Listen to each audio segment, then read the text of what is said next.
Hello, good morning. My name is Ace. I'm a hobbyist. A couple of weeks ago, we started drawing here. This is the drawing. I'm doing this drawing. I started streaming a couple of weeks ago regularly, and I was doing some 3D meshes, and I got to a point where I have to do a low poly topology for that mesh. It's copying and pasting a couple of thousand polygons.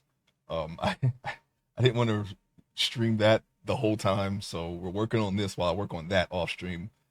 But in due time, hopefully, sometime this week or the next, we will be continuing that project. In the meantime, I'm working on this. This is the line art. It's I guess it's like portrait of a character I made up here. I also I'm doing all this the 3D mesh is for reference to use in a webcomic that I have written. I did some streaming off and on in the past many years ago, and I stopped to write a webcomic. I wanted to focus on writing that because I wanted to do a bigger art project, and I chose webcomic as the first one. It's an entire volume written, and now that we're in the character designing portion of it, that's what the 3D mesh is for, of course, so I can make the character sheets of every character by order of appearance. But this here is more of a test to see how I want the webcomic to look when I draw it. I'm going with this, some heavy lines here and some hatching. I don't know. I kind of like it. Um, any of you out there, feel free to let me know what you think, whether it's in the VOD or anything really. I would like to get some feedback on that, but I think I'm gonna go with this for now. Anyways, let's get started. Right now, I don't have a background. It's kind of an oversight. Whoops. So I'm just gonna put one in real quick, and then we'll just take care of that later. Okay. And I'm just gonna do like a flat plane here. I'm just gonna use the line tool because I think what I'm gonna do is, since we're on a digital art medium, what in the world is this? Can't I just make a line? Okay, there we go. Yeah, there we go. All right, so I don't know what that is. We're going to get rid of that. Oh, there we go. And uh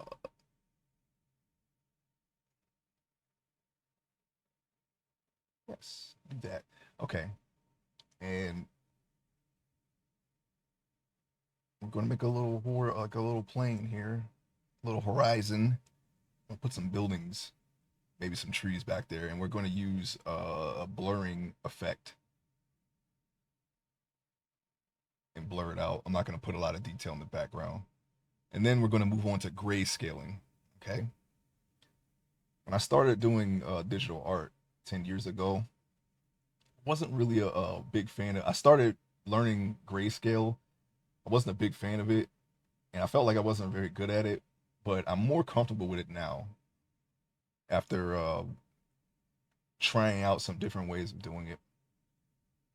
The way I did it at first was I just used different shades of gray and then tried to make the picture that way. I think the gray scale was off a little bit, here and there. As a result, I would just use different shades of gray, just willy nilly. It was kind of it was a little bit not. It didn't come out right. We'll say that, and I think as a result, um, my pictures, my very first pictures in digital art were very overshaded to the point where it looked blurry. And back when I posted my art online, that was the main criticism that I got, is that my pictures were a little too blurry. I didn't see it at first until it was pointed out to me strangely. And well, I guess that's kind of normal, right? Um, but yeah, and so then I started to work on, because I would just do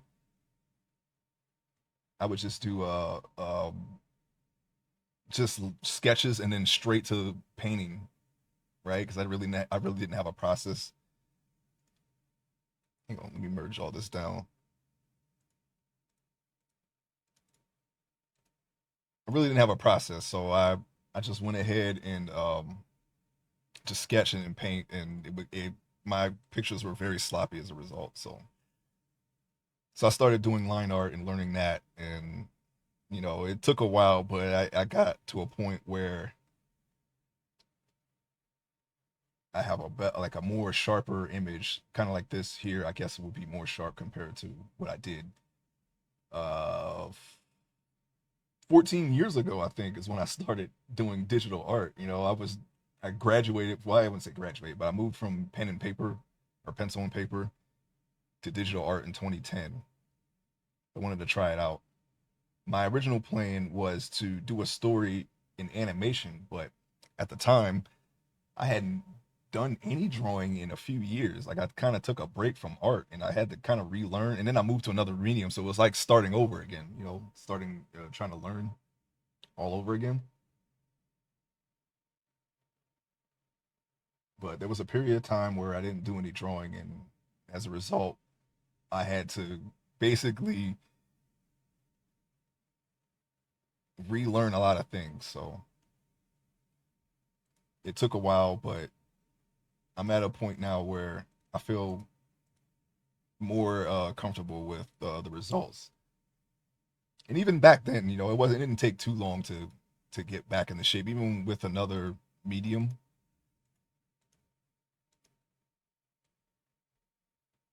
Hang on, let me merge this down. Even with another medium, it didn't take too long, but I felt like I was making mistakes that I had already know that I knew not to do before. So in a way, it was like relearning all over again. I don't know.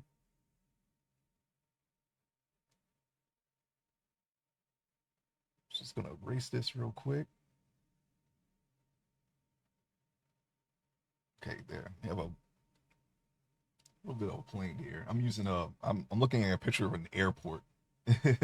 so I'm not gonna. It's not gonna be an airport behind her, but um, just a quick basic idea of a background is what I'm going for here. But it's not gonna be an airport. I'm gonna turn it into something else. Yes, it was originally going to do an animation. But I was like, I felt like I need to relearn how to draw first before I'd attempt an animation. I felt like there were some things that I was lacking, and I took a lot of time away from a big project because I originally wanted to start with a project. I was like, I should do something with my art, even if it was, just for fun, and just put it out there in the world, see what, if anyone would enjoy it or be entertained by it. Animation was the way, but my drawings weren't. I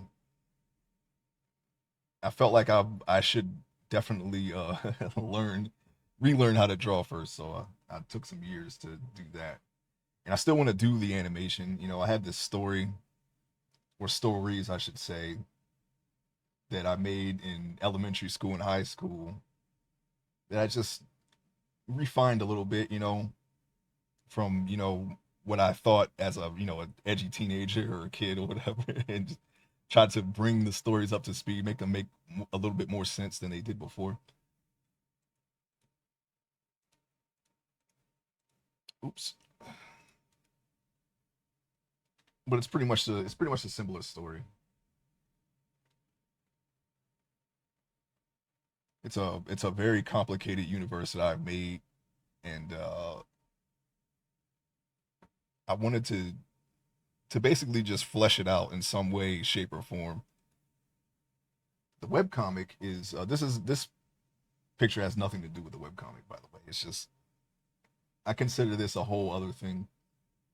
But the webcomic itself is about some college students that use a top secret government project to try to save their terminally ill friend. That's basically the premise of the story. It's set in the 1970s, It's like an alternate history,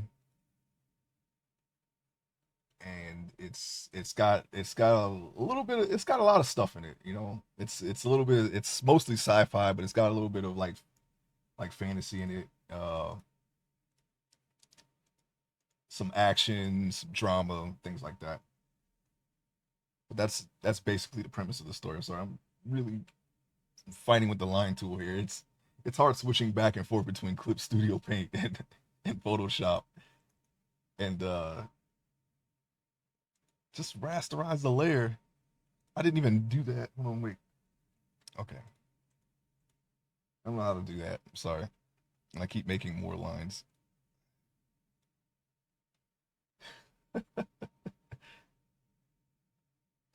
No, no, don't do that.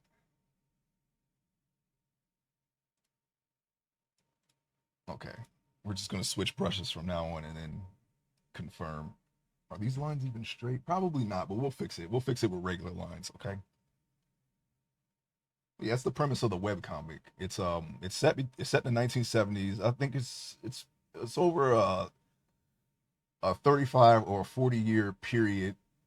Um, it's been a while since I purposefully take time away from the story so I could not have those details like too well known. So when I go back and edit it, I can see the problems with the story more.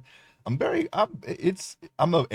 amateur writer. Like I have no writing experience whatsoever. This will be, besides what I've done in school, this will be like the first serious writing project I've ever done. I've written an entire volume for this webcomic. It's a very, uh, with just the words alone, I don't remember the page count, but with the art, it's gonna be a lot of, however you measure a webcomic length these days, whether it be chapters, issues. I go by issues because I don't really see this as a manga. Sorry, I don't know what's going on here. I don't know why I'm going so far out. I just want to paint in a really simple background here.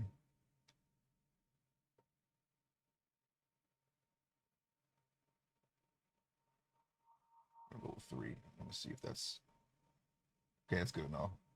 It'll be blurred out, so it won't matter. Yeah, chapters, issues. I'm going by issues because I see it more as a Western style. I want to try to keep that style. So we're talking like maybe 20. Yeah, I guess it would be. I guess a chapter, like a manga chapter in an issue of a Western comic, is about the same length, right? I don't know. I'm pretty sure it is. Okay, here's problem number one here. Let me go on ahead and all right, there we go. It's gonna be a lot of issues. I think hmm yeah, I don't know. I honestly don't know how long the webcomic is gonna be. But all I know is that it's a complete story. And I made it so that there are some things that are to be concluded in a second volume, which I have a rough idea of what I want to do with that. I just haven't, it's just not like set in stone. I have characters, I have, stories, plots, and all that stuff done. I'm planning it out as I'm working on editing volume one. Basically, I just make sure there's no spelling errors, any details that I've left out on the first pass. Plot holes is like the biggest thing that I look for. I think, from my amateur mind, that I did pretty well in as regards of not having any plot holes or anything like that. But if there is something that I missed, I'm sure that anybody who reads it will point it out to me. Okay. But yes, it's going to be a very long web comic. Not, well, I wouldn't say long, but it's, I can't remember. I'm trying to remember the page count, so I have a rough idea how many issues it would be. It's somewhere between 50 and 100. If I might be mistaken. Like I said, I try to I'm trying to like forget certain things about the webcomic so I can edit it better from like a an outsider standpoint. But yeah, so it's definitely something I put a lot of effort into. I hope that if there's somebody out there who reads it, I hope they enjoy it. I put a lot of effort into it, but I'm very open to criticism. I'm it's even though I have a lot of confidence in this being something worthy of being read, but at the very least worthy of being read.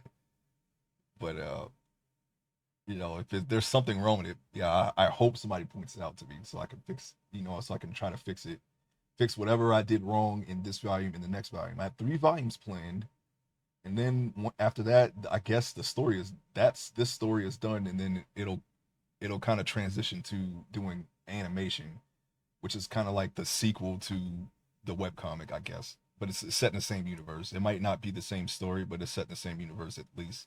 There are some events that happen in the first 3 volumes are going to somewhat affect, what happens in the animation that I have planned. I'm going to learn how to do that in Blender as well. It's going to be a 2D animation, but I'm going to do it in Blender, or at least use Blender in some way, shape, or form. That's my goal. I'm just doing some really, really basic trees here.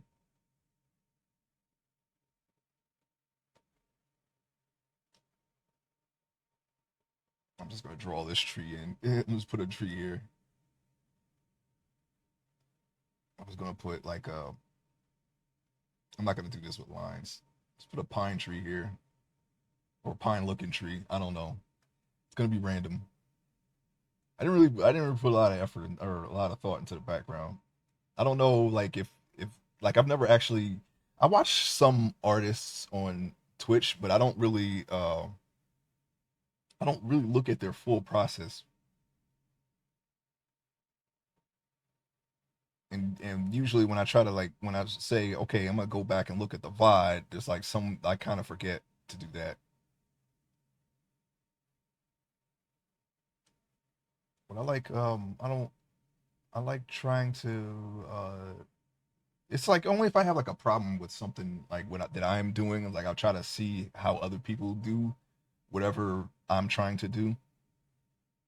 But other than that, I like trying to like figure things out on my own kind of. So I don't really look at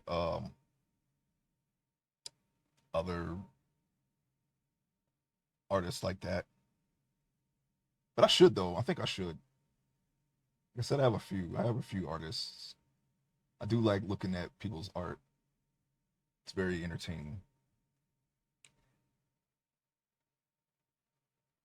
But I try to stick to my own process unless I really see something and it's like, oh man, I need to try that. It's just been a minute. A lot of people that I watch, as far as artists are concerned, they come on like some of them come on like once in a blue moon or like really late. So I that's kind of like part of the reason why I miss some of their content. And I know this is probably very early to for some people, especially if you're on the West Coast or on another part of the world where this time of day is actually late. But this is pretty much I pretty much draw in the morning before I go on with my day because that's like the only time I can draw is in the morning. So I just wake up and I do my little morning routine and put drawing in there and then go on with the day.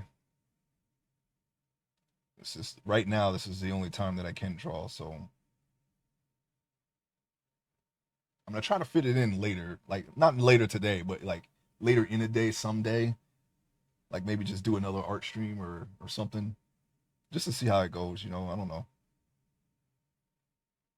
because sometimes I do after I get back after I come back home, I'll come back right back into art and just and do that instead of like playing a game or watching something. So I guess I could stream it. It's pretty much where what when I'm my whole thing is like why not just stream it? I already do it. I do this almost every day, so I was like, yeah, I'll just stream it. Why not? Okay, I'm gonna put like a sign here or something. I'm just gonna use the line tool. It's just faster than just trying to well, not trying. I can't draw a straight line, but I just choose not to.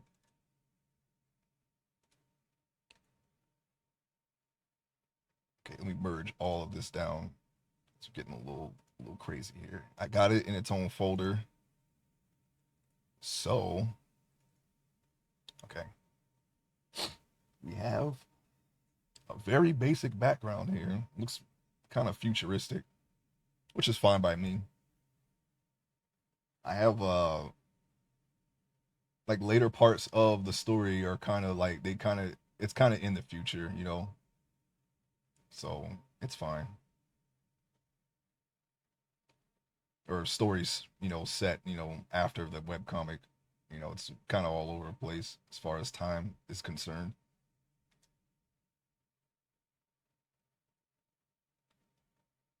So I'm gonna put in a sign. Like I said, I'm just gonna make it something really simple because I really didn't think about the background. All I know is that it's daytime. I'm not sure how other people treat the background. I think they just, when you have a subject here in the front, I'm pretty sure they just I've seen people just paint in the background. I don't know like where they come from as far. I don't really see anybody explain pretty much that part of the process. They just put in the background and go on. And I guess that's pretty much what I'm doing. just put in a background. We'll blur it out. Just make sure the lighting makes sense and go on. It's pretty much where I'm at as far as that is concerned. I'm not gonna put a lot of detail in it. It's gonna be like a grass field here. Uh, Maybe this can be like a river or something and some buildings. That's pretty much it. That's all I'm gonna do. Everything here is all in the front. The hair, the jacket, the gold necklace, all that, and the eyes. Gave her some cat eyes here, and it's pretty much where the eyes are gonna go.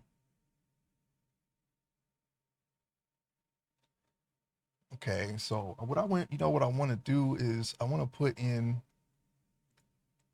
a mountain range. I'm gonna do the buildings first though. I'm trying to make them as straight as possible, so that way and look crooked. Even though I'm gonna blur it out, I'm gonna make sure it's at least everything makes sense. It's not crooked. So that's what I'm gonna do here. I'm gonna put a building right here. Try to give it some basic perspective. I don't know, it could be an apartment building. I don't know.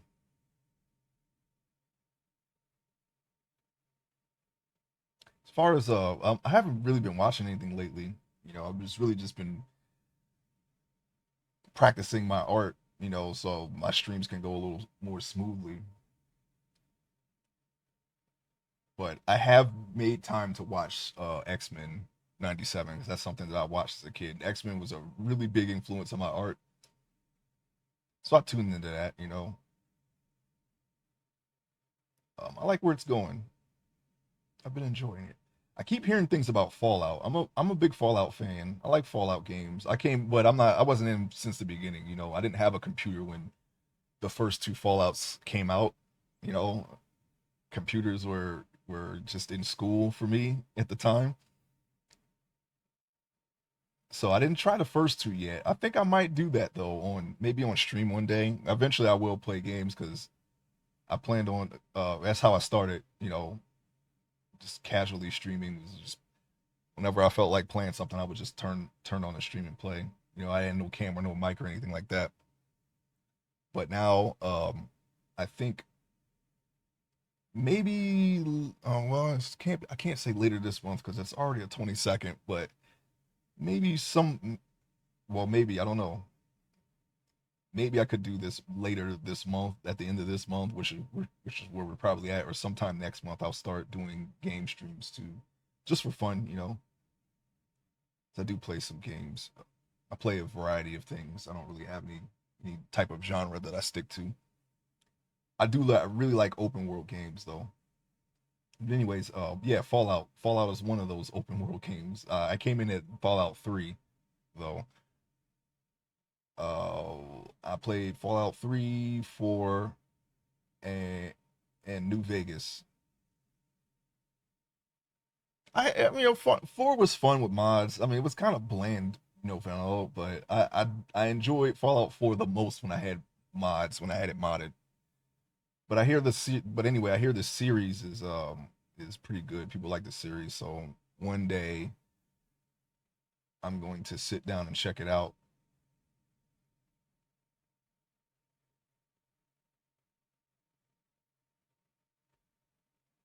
So we'll see how that goes. And I think before I wasn't really watching. I did see some Reacher. I think it was the first season of Reacher and Jack Ryan. I was watching those, and I kind of just after a while, I was like, well, I got all these subscriptions, and I don't really watch anything. I just canceled like all my subscriptions because I was like, I don't really watch these anymore, and I'm just wasting money. So let me just stop that. So I haven't really been watching anything.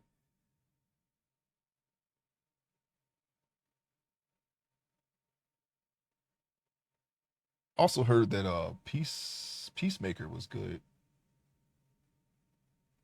I have to take a look at that. My family still has their accounts, and they gave me access to them.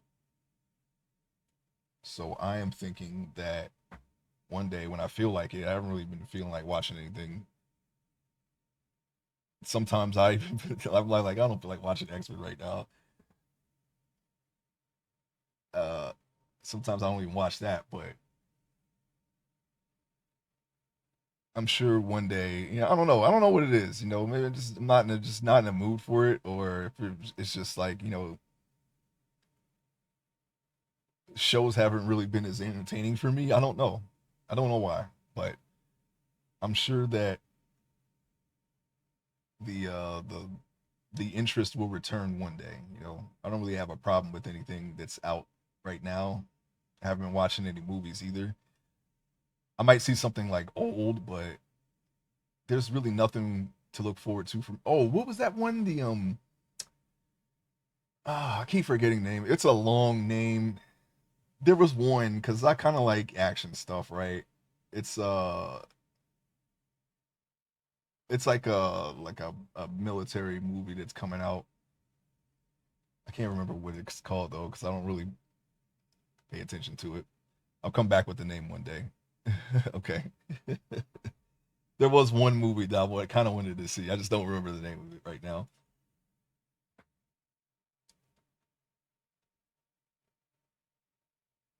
I'm gonna put a building right here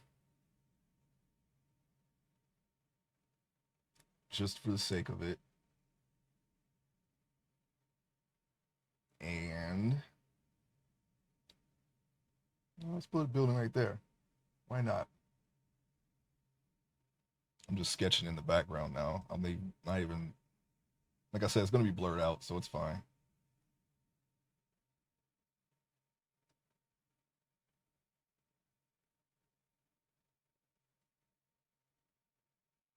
I'll put another building over here. Yeah, I had a lot of fun playing Fallout games. Three was the like I said, it was the introduction to the series for me. But after having played the other two, yeah, I kind of don't like three as much because I feel like the other two are better in some ways. Fallout 3, it came out during a time where there was a lot of filters in game environments, and in this game, it's very green. It's a very green, filtery environment. It's kind of weird, but it was like during I don't know I have to say like between 2005 and 2009, maybe even later than that. There were just a lot of games that had these weird color filters over everything, and the colors weren't really vibrant. Like I know in Metal Gear Solid 4 they had it was like a brown, like a tan filter. There was a lot of tan filter games. It was like a big era. I guess they were trying to, do the mostly military games, set in the Middle East because that was, the thing at the time. They put a tan filter over everything.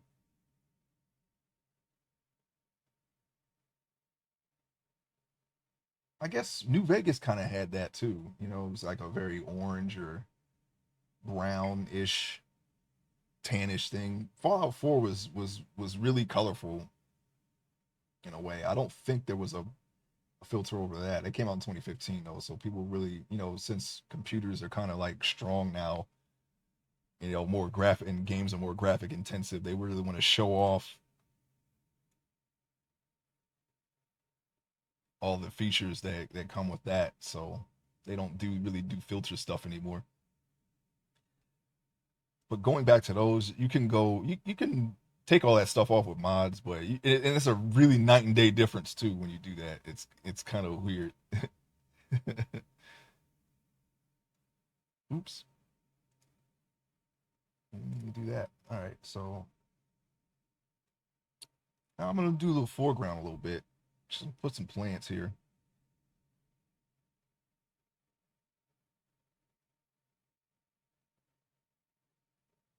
I thought Fallout 4,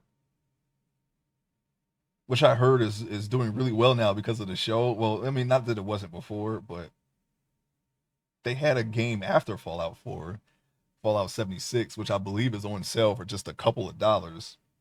I haven't played that one though because I played Fallout 4, and um, the problems that I had with it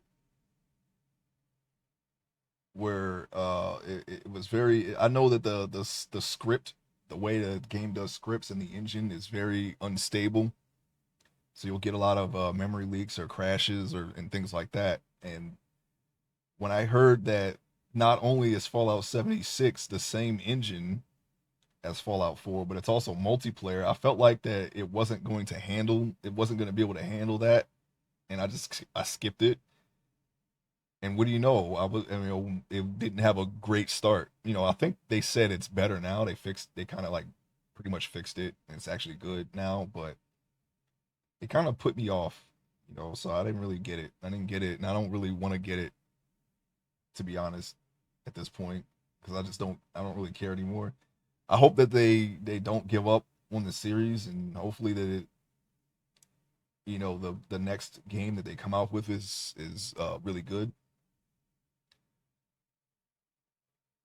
But I haven't really been feeling what Bethesda's been putting out, to be honest. I tried Starfield. I couldn't get into Starfield. It was very I guess it was boring, It was something it's right in my wheelhouse too. I like sci-fi stuff, traveling and all that, survival. It's got everything that I like, but they did it in a way that I just don't like it. I really didn't enjoy it. So, I after I left the first planet, I just stopped playing it, and that's it. That's really all I have to say about it. I just could not get into it. Maybe one day I'll go back into it. Maybe I'll do a stream of that game. I don't know, but I don't know. I really did not enjoy it.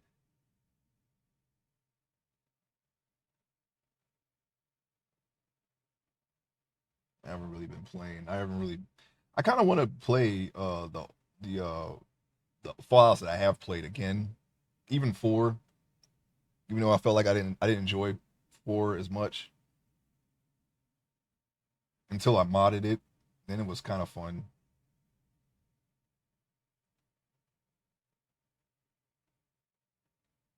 Let me see here. Okay, I guess some. I'm not gonna put go all the way. But I guess we can do that with paint, right?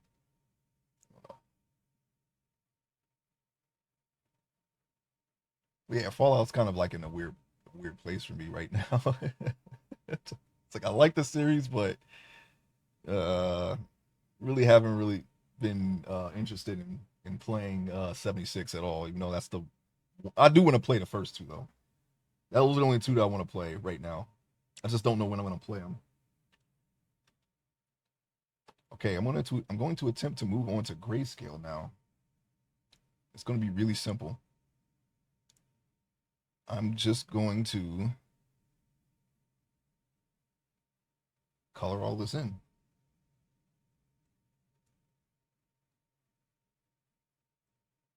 What I do now for grayscale is I just use the burn and dodge tool. It seems to be much easier to manage the different color shadings with those.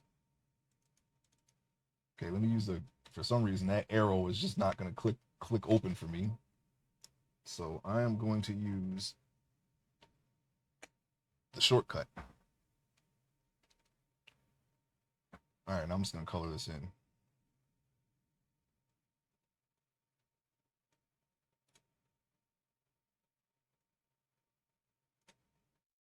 I felt like Fallout 4's story was a little too short.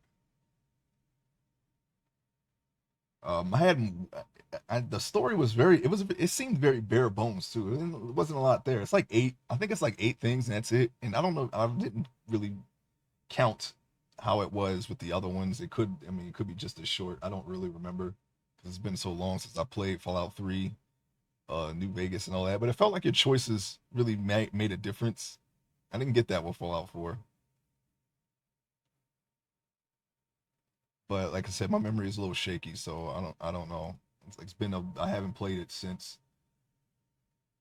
it came out, so I'm not really sure. I just hit a button. I want to make sure I didn't change anything. I'm gonna use a bigger brush. I'm just gonna color all this in. And you know what else I'm gonna do? I'm gonna take out, okay, because I want to be able to change the levels of the heavier lines here, just in case. Okay, now let me get back on the right thing here. I want to color underneath of this so that way I can change the levels and not have a destroyed picture or an unfinished picture, and have to go back and color in all this stuff just to see. So I'm just going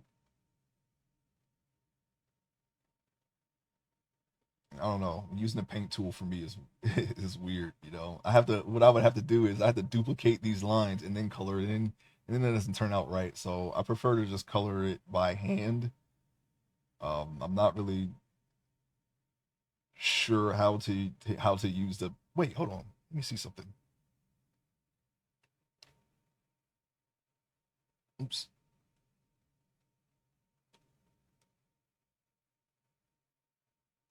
No. There was a way you could select the whole thing, but I'm not gonna worry about it now. I'm just gonna do it by hand. Okay. There was a way we could select the whole thing and I could just paint it, but I forgot how to do that.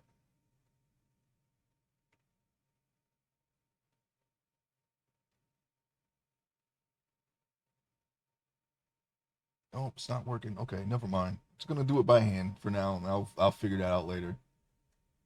I use very basic things for digital art. I don't really rely on all of the bells and whistles that using a digital art program has. But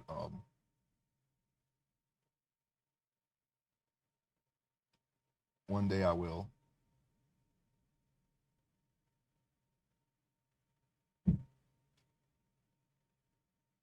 Fallout 4.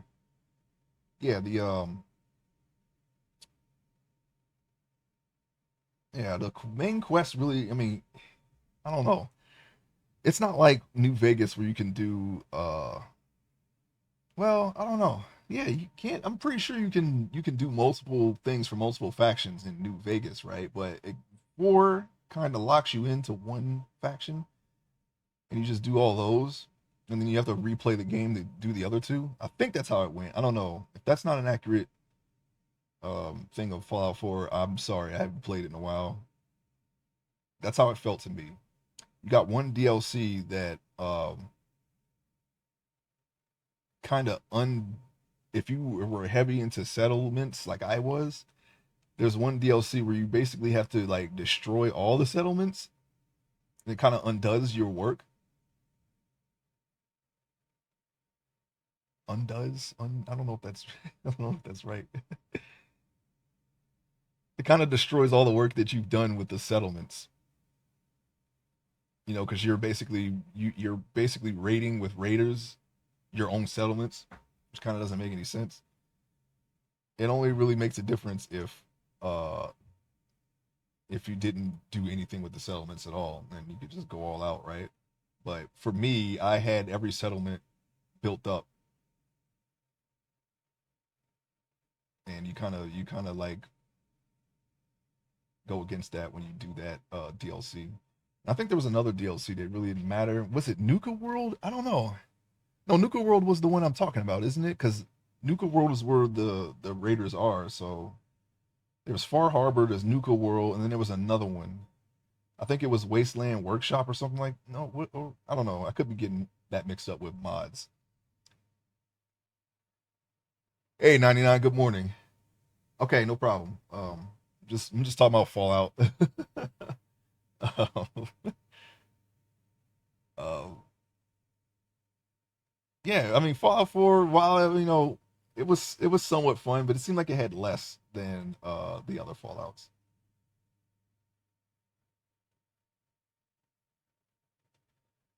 It wasn't a deal breaker. They took away the skill points, but you kind of you feel it. You don't feel like you have a lot of nuance. I guess would be the word over how to build your character. It's all very streamlined, and that's not necessarily a bad thing. But it's some people like me like the series for all the customization you can do. I'm a big fan of very complicated customization of characters because that's kind of what I do. Oops, I don't have to do that. That's kind of what I do anyway. Even with drawing characters, it's kind of making them like super like complicated and all that. It's pretty fun, even though it's probably not necessarily needed for a story. World building, I guess, but for characters, when you don't have a world, if that makes any sense. I like that kind of stuff. I was a little disappointed that they took it out, but it doesn't. It wasn't a deal breaker for me, as I said. The perk system that wasn't too bad. It's solely dependent on your special stats. I don't have I have three in New Vegas to use as reference here. Um, I I didn't mind the perks in four. I don't know how they were in one and two, so I know that three is kind of a departure from one and two, but I thought the perk system was okay. The higher if you say like, if you decide you want to start with like an eight in luck, you can just pick the eight luck stats. I guess that's how it is. And is that how it is? And no, in three it was level based, I believe. I think I'm pretty sure. Anyway, four was all right. I think four in some ways is better than three, but not as good as New Vegas. I like four's world. Four's map I think is better than three, even though a lot of it is just a crater because the story. Is a big chunk of it is a crater, and I guess that's better. Well, in a way, that's kind of better than the DC tunnels. I didn't like the DC tunnels at all. That's one part of three that I absolutely hated, and I'm pretty sure I'm not alone in that. It's it. I would have liked to have seen that part of Washington D.C. because I feel like in, well, I guess besides Boston, you don't really see like an urban environment, like how it, like would have like a big urban environment in that world. It's usually mostly destroyed. Well, with good reason because that's where all the bombs were targeting, right? But places like New York, these big sprawling cities, like I know, like not every building is going to be destroyed, right? If you have, I'm going to dip into IRL here. You have two cities that got hit with bombs, and many buildings were still standing. So I would like to. Well, I know these fallout bombs are way stronger than I guess than they were supposed to than the bombs in real life. But still, I would like to see like an urban environment, a big urban environment, like a mostly urban environment in Fallout,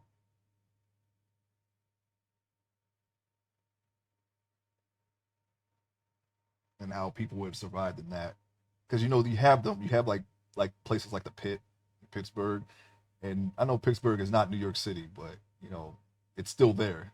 That's my point, and it's become something that is like I guess unique compared to some of the other places in Fallout's lore.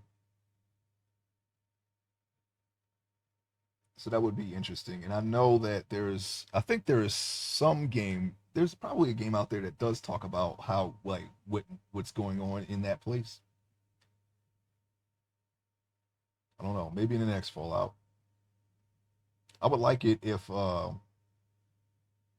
don't know. I don't know if I would be okay with Bethesda doing another Fallout, especially after seeing Starfield. And I know I haven't really gotten in the Elder Scrolls series. I kind of want to.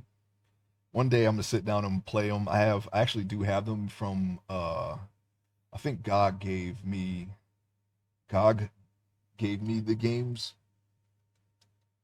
I think I have Oblivion and Skyrim and Morrowind. One day I'll try them. I don't know how they compare to the Fallout games in terms of I guess they're very similar, but I'm talking about like do they have more or less bugs? That's what I'm talking about. I don't know.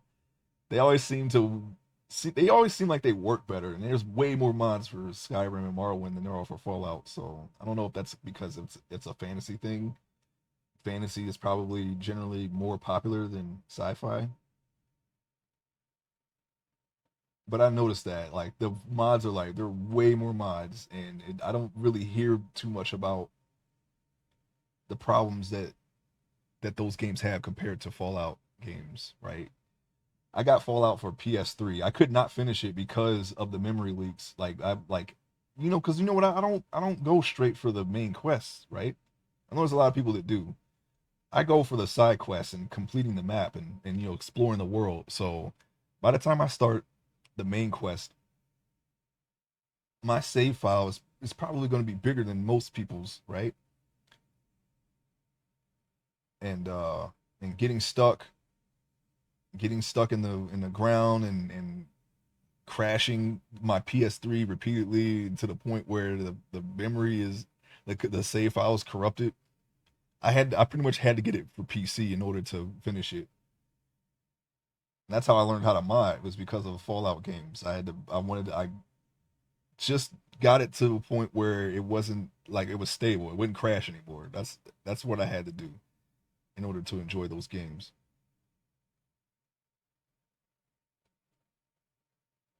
And then once I was done, then I started doing all the stuff that adds content.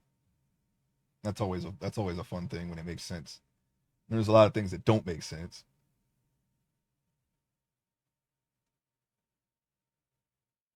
You ever notice anybody if there's anyone who's listening to this right now, you ever notice if you ever modded those games, like the word you hear a lot is immersion, right? I wonder why some modders believe that the things that the people who made the series put in the games is suddenly not immersive to them.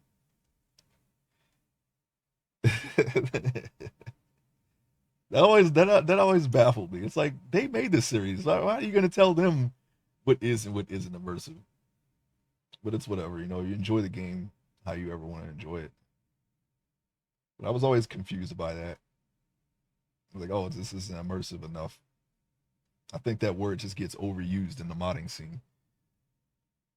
But overall, many of the mods are very enjoyable. I think what I had for what I had for Fallout 4 is I had my absolute favorite mod, although it pretty much guaranteed that your game was going to explode eventually and be unrecovered, was War of the Wasteland. That was my favorite mod ever. It basically just turned the entire map into a war zone. I had like 5,000 NPCs and they were all fighting each other. Uh, Everyone was legendary. There was like they all like rolled in squads, packs, armies, whatever, and all you heard was just constant gunfire. That with gun mods and let's see, I had all legendary. Everyone was legendary. Everyone had legendary weapons. Uh,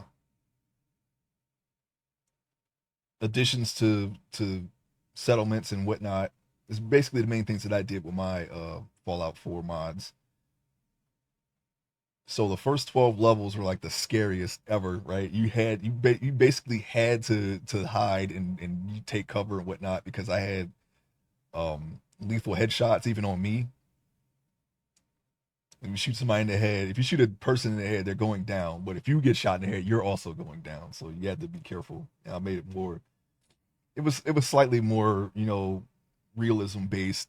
I just wanted to try it and I liked it. Compared with that and War of the Wasteland, which basically turned the wasteland into a big war, of course. Um, Synths, definitely, they were all dangerous. Like, everybody was like super dangerous and legendary. But once you got to level 12, if you could make it to level 12, you were unstoppable. You were good. You could live then, and it could be for like any reason, right?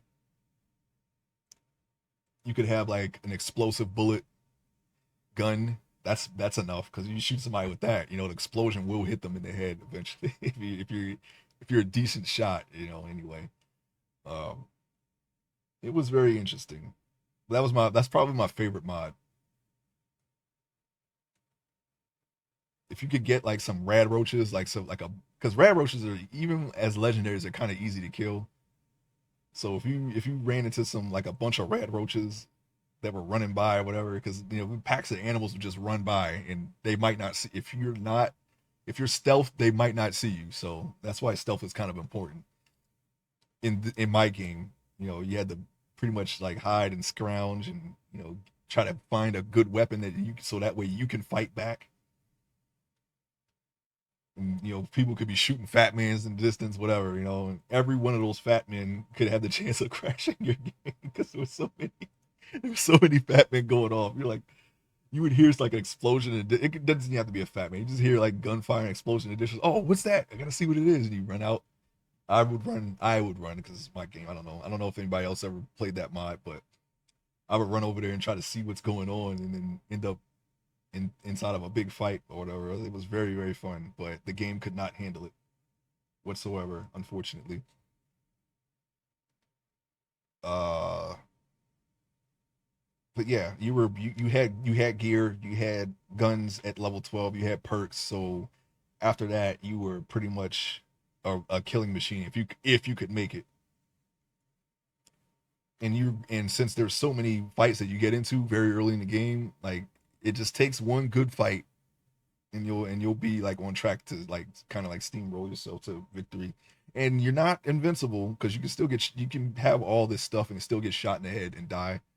So it's not really a easy streak from there. It's just you after level 12. Well, for me personally, because I try to make the game as difficult for myself as possible because I like doing that stuff. Um, Hang on, I gotta duplicate this. Yeah, I try to make the game as difficult as possible for myself, just for the challenge. And if you ever see me play a game on this stream, I'm gonna play on the hardest difficulty because I just like doing that. Oh, that's how you do it. Okay, it's too late now. Um, but yeah, that's what I'm going to do. I like playing on the hardest difficulty, and that's how I enjoy games. If you know, as long as they're not impossible at the highest difficulty. Some games are actually like that. Like Witcher 3, you cannot play that on the hardest difficulty because well, you could, but you can't have level scaling on. If you have level scaling on, some fights are broken. Like I think there's one where you have to fight a djinn in Heart of Stone. If you have level scaling on, you cannot kill that thing. I don't know if it's a new game plus thing or what, but I had to turn level scaling off for that one, and I just left it off after that. Some fights are just crazy. Okay, they're just straight up crazy. But anything, barring that, I probably will play on the hardest difficulty on most things. Although I say that, but although I say that, I don't think I've ever actually played any Fallout on the survival difficulty, which I guess would be uh definitely the hardest difficulty, right? Because you have to do because they add all the survival elements. You have to eat. You have to eat now. You have to sleep. You have to drink. Your companions die permanently. If they go down, they die. That's it. They're done. They're not coming back. Things like that. I've never actually did that on Fallout though, so I don't know. I just it just wasn't something that interested me. But maybe if I ever play that game again, I'll try it on survival. I think New Vegas started that. Three doesn't have that. You have the high. I think do you even have difficulty on three? I don't even remember. I know you do on New Vegas because that's when the survival difficulty started, I believe. But maybe you can mod it in. I don't know. I never really looked for that. I truly don't know. Back in the day, I didn't really play a lot of survival games, so I was like, well, I don't know. It didn't really interest me that much to try survival or like I guess a hardcore uh difficulty on Fallout.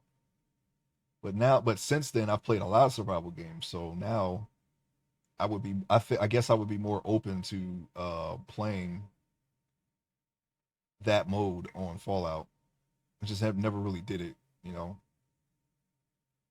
I felt like it wouldn't make the game more challenging for me because when I play Fallout, I have like tons of food. I always sleep. I always drink. So it's like I didn't see the point. I didn't see a point in and my companions always die. So no matter what. So it's like I didn't really. I was like, well, if I play on that difficulty, I'm the only thing that's gonna happen is my companions are gonna die permanently, and there's sometimes I felt like I could not keep them alive. The AI is not that great, so I was like, okay, I'd rather just not play on that difficulty because I didn't feel like it would be a challenge. I just felt like it would be annoying, if that makes sense. But I don't know. Maybe I was wrong. Maybe it could be fun.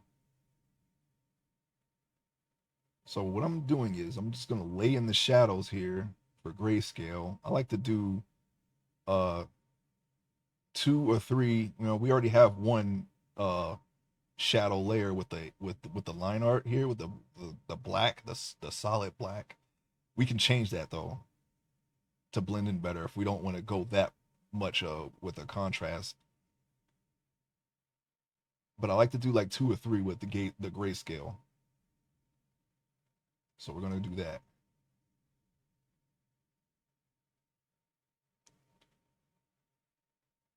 Yeah, one day I'm going to at least play those Morrowind games. Just don't know when. This weekend I played a little bit of Minecraft. I'm digging out this huge area. I didn't play it that much this week because normally I just AFK in it so my blocks can build up so I can have an easier time uh, filling in water. I'm building in the ocean, and I had a while I had an urge to play Jurassic World Evolution, so I was playing that a little bit. I haven't finished that game. I played it some years ago, and then I never really finished it. I was like, you know what? I feel like playing a RTS or a park simulator. I guess a RTS, yeah. And I feel like playing an RTS. Sorry, I had a text message from Bill that was paid just now. I'm back, dog. Okay, thank you for the update. I'm glad that he was able to do that. um, Making a burger. Okay, it sounds good. Um,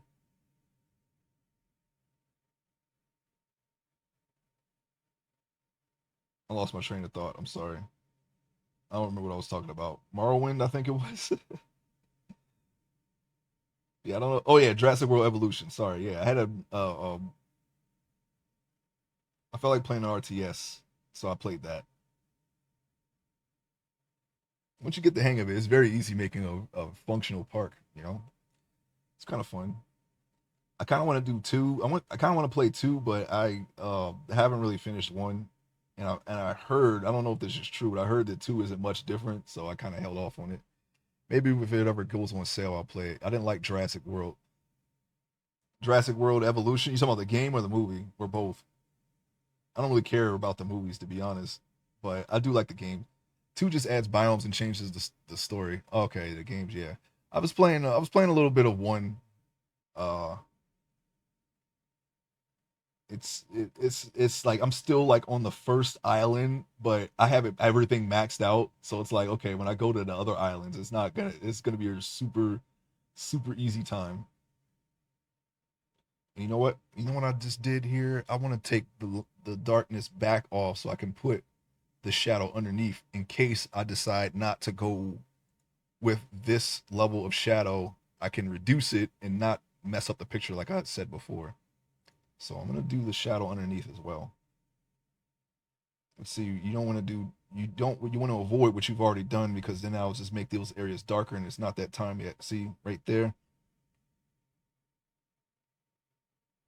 You want to avoid doing that. So as you can see, I missed some spots, but that's okay. We can just smudge those in, and that's what I will do. Yeah, yeah, all right. I like RTS games, so I don't mind them too much. Um, but and I that's the reason why I didn't get Jurassic World Evolution 2 because there were a lot of people who said basically what you're saying, 99, that it's not that much different from one, and they didn't, and I think they said it has less features. So I was like, okay, well, I'm not finished with one yet because when I started playing with one, two was coming out. And I don't know why I have a habit of doing that, but apparently that's happened with Frostpunk. Like Frostpunk 2 is going to come out if it's not out already. I really haven't been paying attention to it. I know you can pre order it now, so it's definitely coming out. It looks good to me, and I kind of want to try it, but I haven't even beaten one. Like I'm not, I don't know what the heck I'm doing. Like I freeze to death. I can make it pretty far, but not that. Like I think my highest was like 50 something days, but I haven't got the rhythm down yet to really survive. Man, that ain't no RTS. That's a bag part builder. Okay, I will concede. Yes, it isn't an RTS. There is no strategy involved really. It's a lot of waiting. So yeah, and that's yeah, I guess you're right. I'm sorry that I called it an RTS. I like RTSs, and I don't mean to disrespect the the franchise by calling that an RTS. You are absolutely right. It's not an RTS. I'm just saying that because I don't really think it's a sim, right? It's not really a sim. I guess it's a sim. I don't know. I guess that would be the closest thing. It's not a sim because it's not even real. The dinosaurs, I guess a park sim would, even though the premise isn't an actual thing. You you can't have a you can't simulate something that's not real in the first place, right? But parks are real, so I guess it counts, right? That's why I didn't say simulator or park sim, because dinosaur parks aren't real, but theme parks are. So yeah, maybe I'm just splitting hairs here. Okay, it's counted as a park builder game. Yeah, that's what I was saying. Yeah, I didn't. It's the first one I've ever played. So just to give you some context, I'm not really. I'm very new to park builder games. I haven't played City Skylines yet. I think I got that either on sale or for free through Humble Bundle. I think it was Humble Bundle, as a matter of fact. I haven't got a chance to play that yet. The only sim that I played was The Sims. I do enjoy those.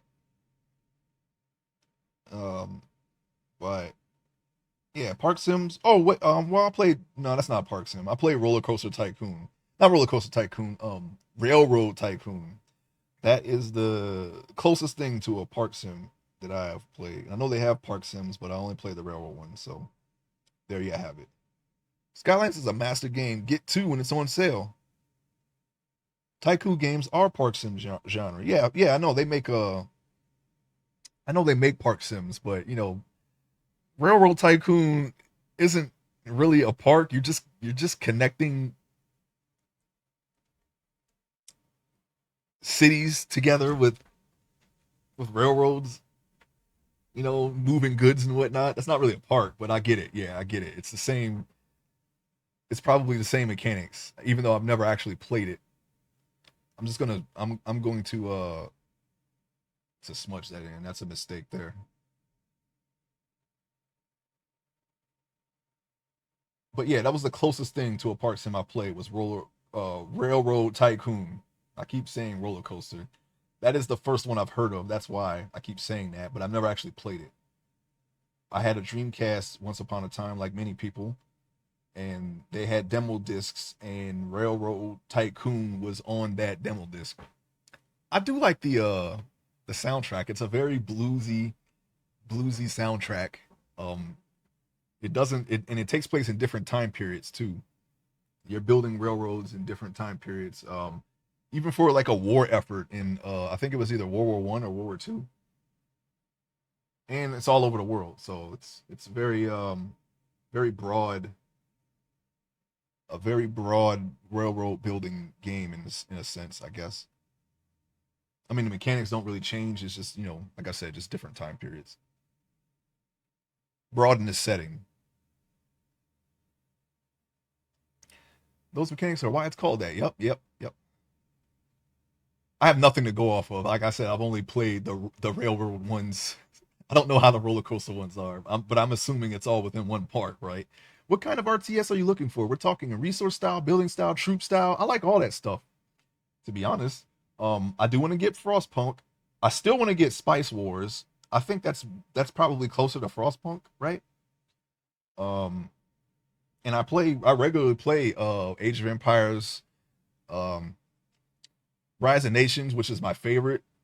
I like that a little bit more than Age of Empires, just a little bit. But I went back to Age of Empires 2, the remastered one, the redone one. That was it's way better than the original Age of Empires 2. But it's the same game, it's just more features and it's updated.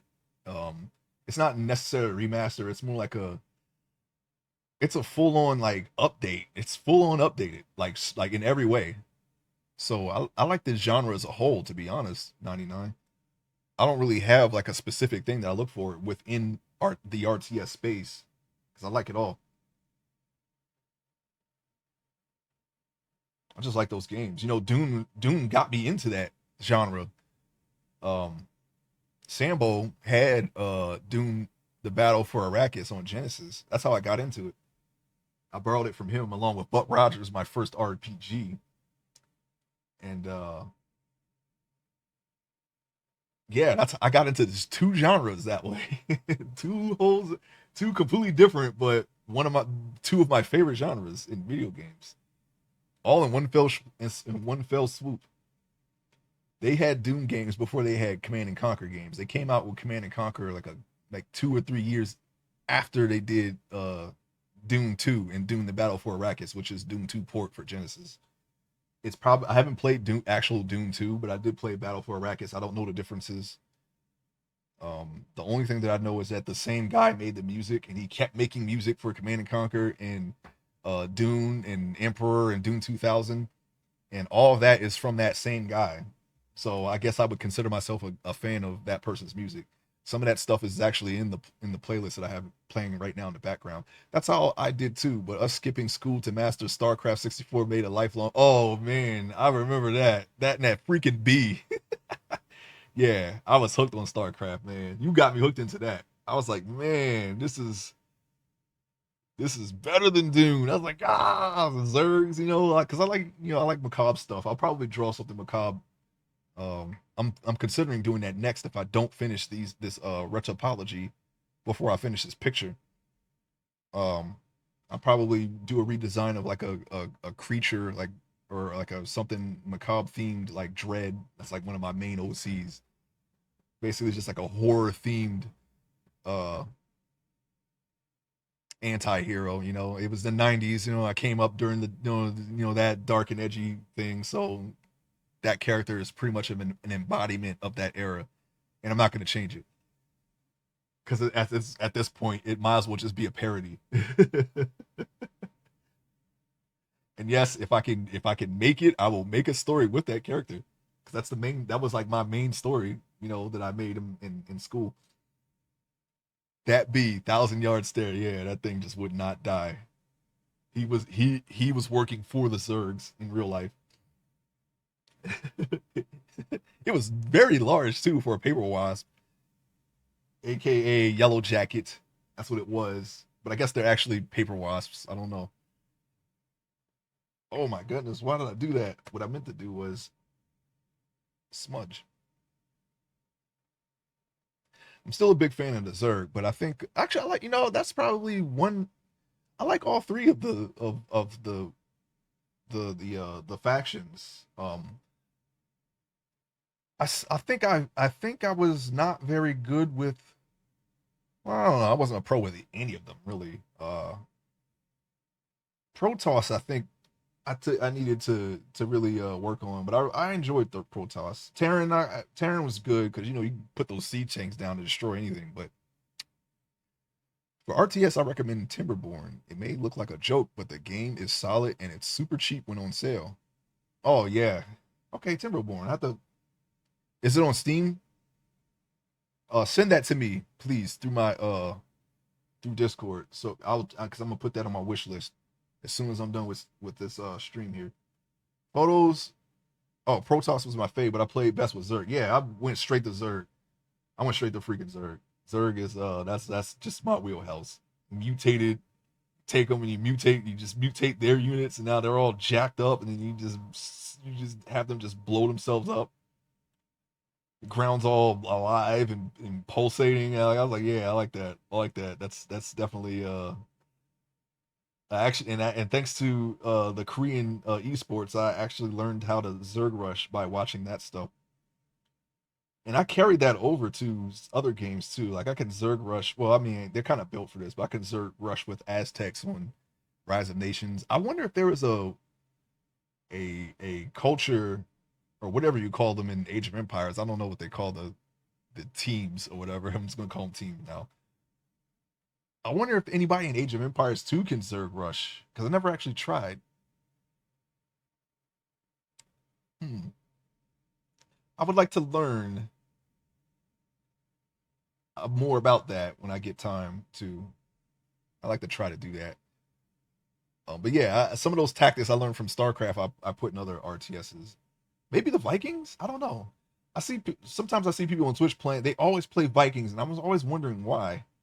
I don't know. Like I don't know Age of Empires too well anymore because the big gap. I did play it recently, but I'm not a pro at it. I always picked the Byzantines or Byzantines. I don't know how you say it. I'm sorry to those that are from Rome or whatever, but that's what I picked. Terran sucks. Those siege tanks, those man, those siege tanks. Age of Empires, I believe, is more of the scout strategy to prevent them from building. Yeah, yeah. I feel like you can do it with anyone in Age of Empires, but I wonder if there's a one that does it the easiest.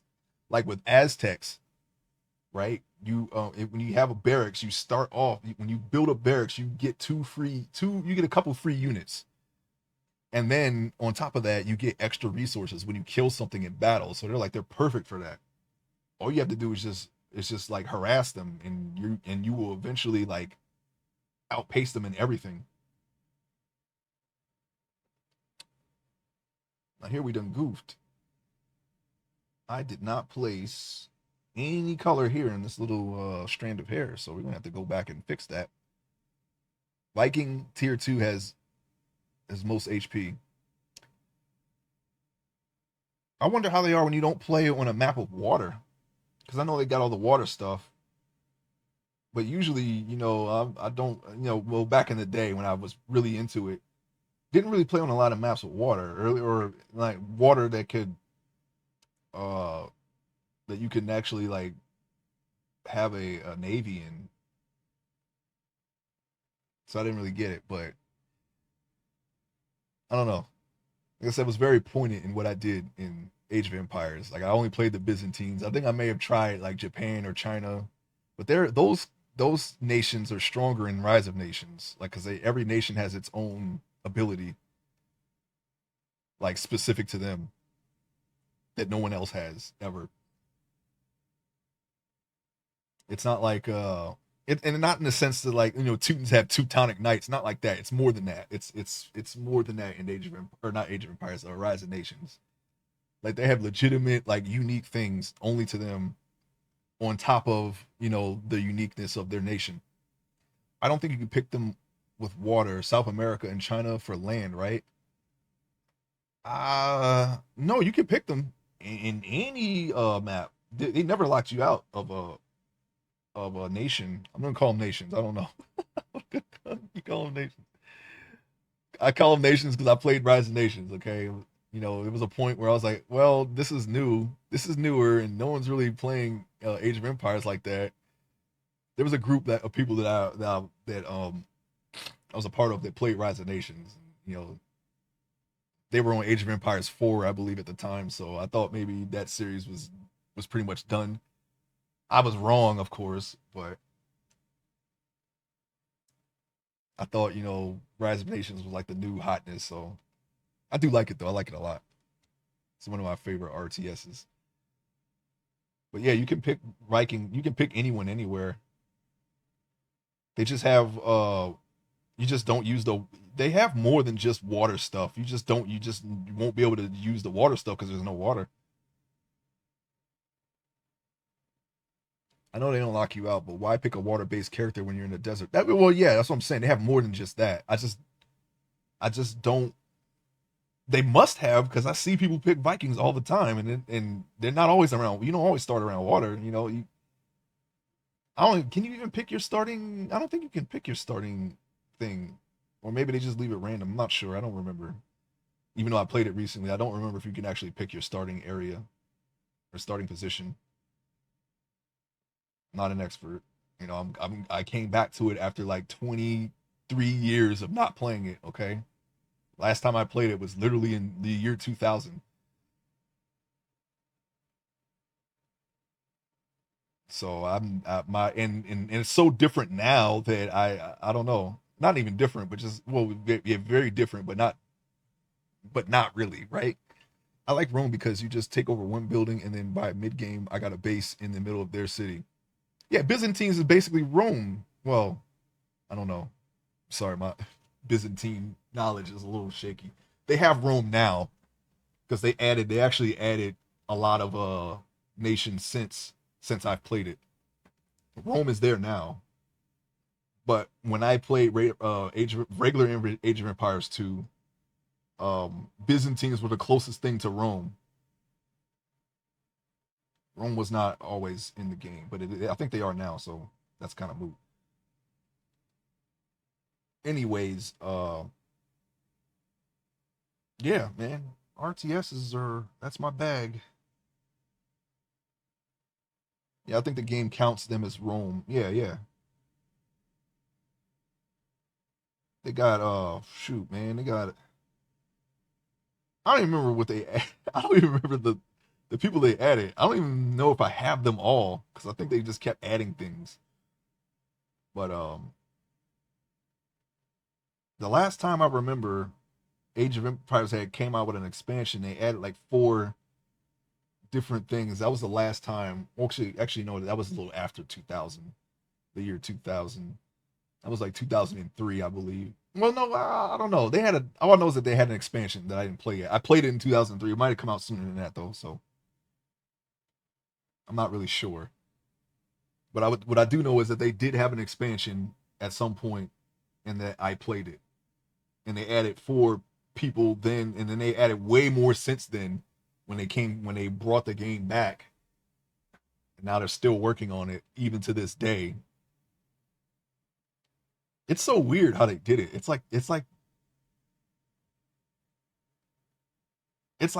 drastically different, but not really. If that makes sense. I even played the Star Wars version of Age of Empires called Galactic Battlegrounds. I like that too, but I don't really. That's a little bit different from Age of Empires. Like I kind of don't get it. Like I'm not really clear on how to play. You can't really play it like Age of Empires because it's a little bit different. But I don't know. I had more. It was more difficult playing that. Maybe because I didn't understand the thing. Like I said, I'm a super casual when it comes to Star Wars. Maybe I just didn't understand the lore and the how the gameplay uh, builds off the lore.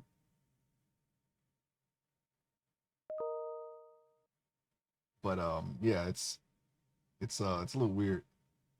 I do like it. I probably won't be able to stream that one though because of all the John Williams music that's in it. It's like every Star Wars track ever. Every Star Wars track ever is in that game, and I don't know if you can turn the music off.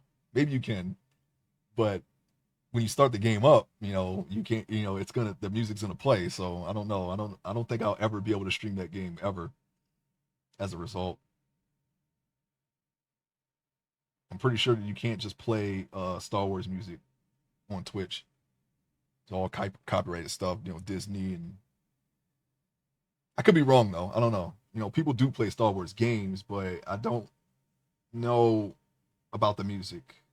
Okay, just don't know. Well, I don't know. John Williams didn't he do the Jurassic Park music? I'm pretty sure he did, and that's allowed on YouTube. Like, because I accidentally put a John Williams score in my playlist there, and YouTube was like, "Yeah, yo, this is John Williams' stuff, but it's allowed on YouTube, so we're not gonna do anything." I took it out anyway. I edited that part out in my video, but if John Williams is okay on YouTube, he should be okay on Twitch too. When I did Super Star Wars and Shadows of the Empire, I got flagged. Now that's weird because those are not the actual scores. Those are remake. Well, those are like remade like for 16-bit. But they sound like very close. They actually did the entire score for some of those pieces, which is wild to me that they did that on on SNES. They really put a lot of effort into the music and like nothing else in that game. They just made it extra hard for whatever reason. But the soundtrack, top notch. It's almost a one for one recreation of the music. It's pretty much a one for one creation of the music. I just rather not, torture myself over over Star Wars. I want to play Star Wars and have fun. I don't want to freaking die 100 billion times trying to pass a level. It's not really my idea of fun, unless I'm having fun. But that game in particular, I think it was just a song that flagged, and not specifically him. The AI doesn't know if it's real or not. Hmm. Yeah, I guess because you can't really sing stuff right out loud, and you'll get flagged. But it's just weird to me that Jurassic Park is okay, but not Star Wars. I'm pretty sure it's the same guy. Pretty almost 100% sure it's the same guy that did it. So in theory, I should be able to play. Well, Jurassic World Evolution doesn't have like the full scores. They have like little riffs here and there, but and it's not like it's not like a one for one recreation. And it seems like they were remade probably by someone else. I don't see John Williams. I don't see anybody shelling out for John Williams to be in a video game. They just use the stuff that's already made. But these seem like recreations done by somebody else. I could be wrong though.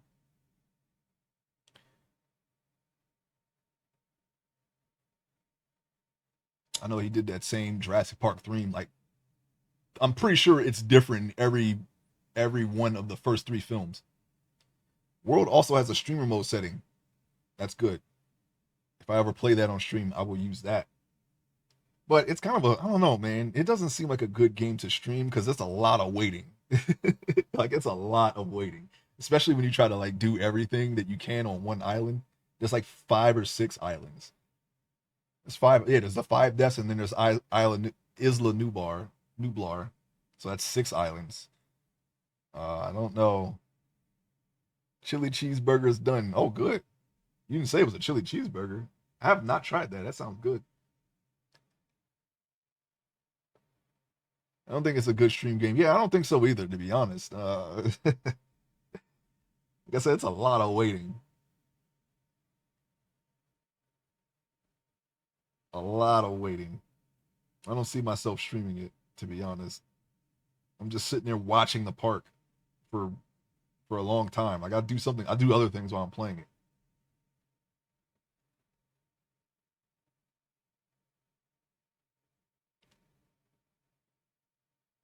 I like RTSs where where I'm always there's always something to do. I don't like. I mean I don't mind RTSs that aren't like that, but if I'm going to stream it, then I'm going to need to be like always like moving. Always making decisions. I feel like that's better for streaming than just sitting there and waiting.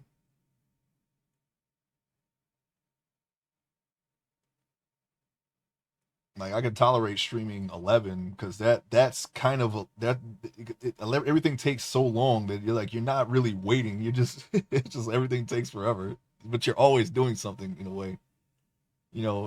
I wouldn't like it if it was still played like the way it was like 20 years ago. I probably wouldn't stream like camping in NM because one, anybody who watches you is going to know it's there and they can easily just come and take it. And two, it's a lot of waiting if you don't have the TODs down right.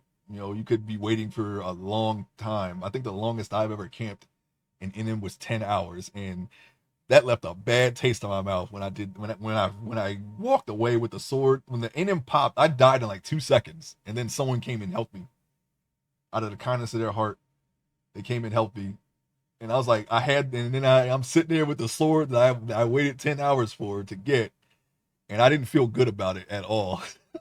I was like, that left a terrible taste in my mouth. I was like, I'm never doing that shit again. Oh snap! Judd added the mod I wanted to the pack and server. Updating now. Oh okay, I'll take a look at that. What mod is it actually? I updated yesterday and it has a built-in shader. It actually looks great. I don't even have to use the shaders that I normally use now.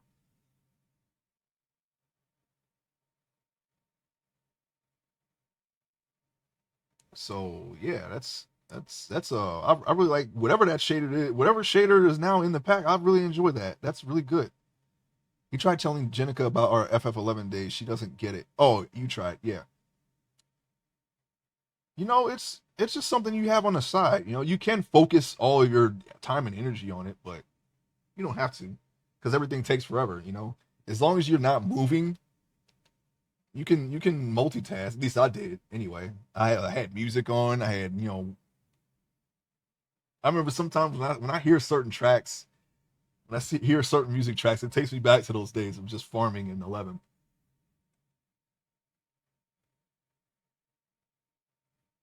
It's gonna be hard to explain if no one if they've never played an MMO before. I mean, Yep, that's how I hunted NMs. Yeah. I requested free cam. It lets you fly a camera away and see your builds from other views at the same time.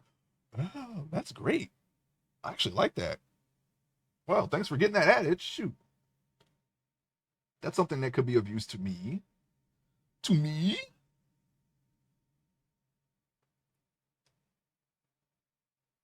She played MMO, just not 11. Yeah, 11's a different whole other. That's a whole other freaking beast. Okay, that's a whole other level that you have to enter. You have to step into.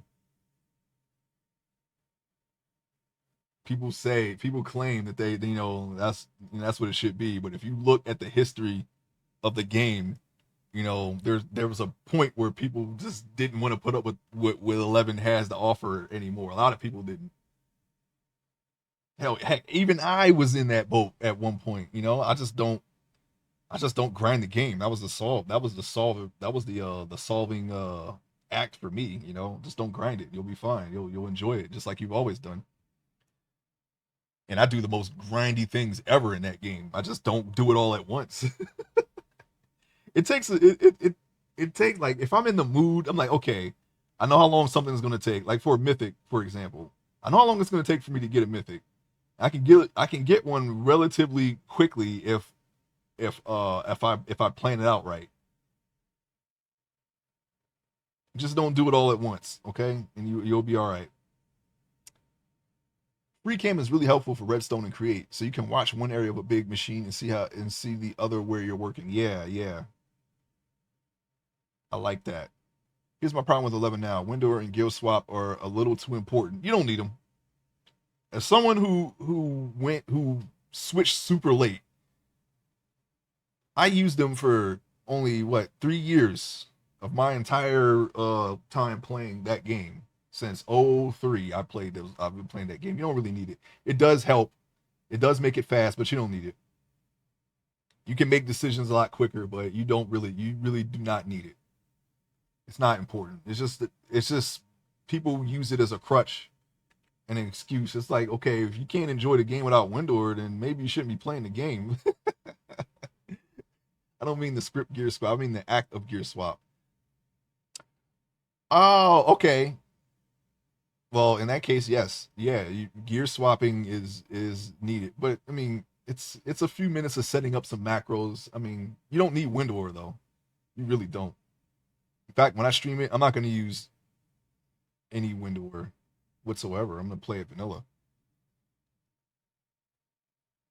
Just be on the safe side. And so if I'm going to stream it, we were kind of riding dirty the last time we duoed it. I'm surprised nobody freaking reported either of us. But we weren't multi-boxing or anything. It was just us two.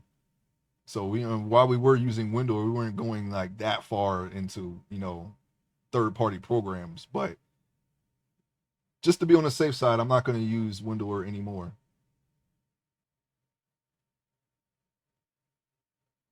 In fact, I don't even know what Windower is. What's going on? What are we talking about? Huh? I don't like the micromanaging of gear. Well, yeah, you played Red Mage, so yes, there is some. It's very depending on the job you play. I play Blue Mage. I don't really, even without Windower, it's not that bad because I know what to get.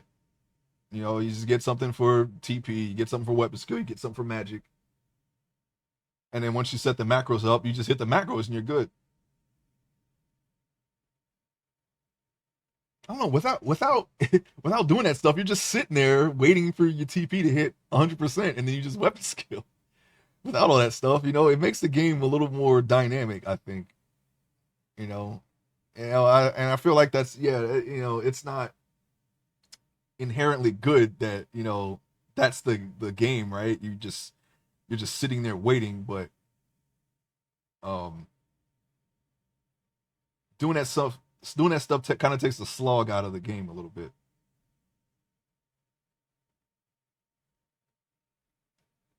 I mean, I've enjoyed it either way, but I feel like you have more control over what you're doing when you're switching out gear and whatnot instead of just sitting there and waiting for him to hit the sword. And it's really bad, like if you're playing a Dark Knight.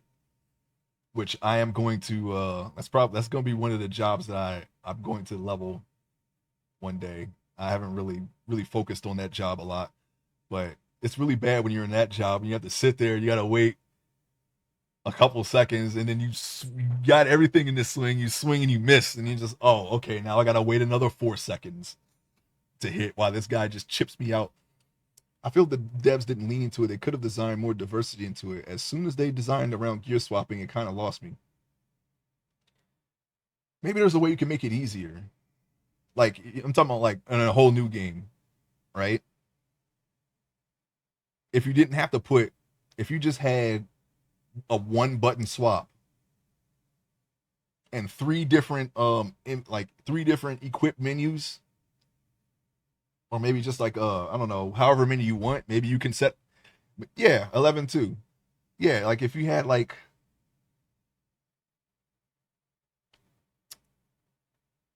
if they set the game up to really like streamline that part of the game, I think it would be easier. You know, kind of like how they did didn't they do 14 like that?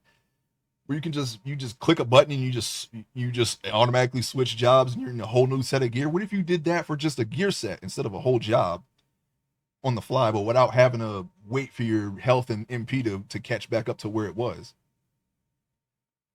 If they took what they did for 14 and put that in 11, where you can switch jobs and gear sets on the fly with just a one button, it'd be a lot easier. That's already gear swap what they have. That's Yes, that's true. But what if they did what if they did like a gambit where it did it automatically? Would that be something? Like if you just told the game, okay, if this happens to you, what if they just put gear swap and Windower in the main game? And you don't have to think about it. You just tell the game, okay, if this happens to you, switch to this, and then you just don't think about it. Would that be better? Do you think? I don't know. Because I do like the idea of switching gear. I feel like it adds. I feel like that's like our version of implants in from Anarchy. If the gear wasn't like if they, what I would enjoy about that, if you could fit into higher level gear at a lower level like you could in Anarchy by just like super boosting yourself. If they had that in 11, I think it would be perfect. But then you have to like, you kind of would have to make the game a little bit. Well, I don't know. I don't know. I'm sure there's a way to make that work. But if I could combine Anarchy, Ultima, and 11 into one game, I feel like I would. I feel like that would be like the perfect MMO for me. See, I would rather it be armor and accuracy stay on whatever on you no matter what. Whether you swap your weapons on the fly with no penalty, so you can swap roles mid battle. 11 has that with eye level.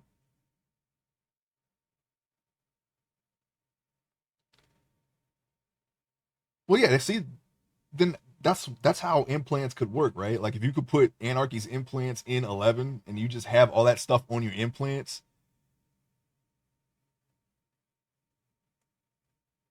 Yeah, I don't know.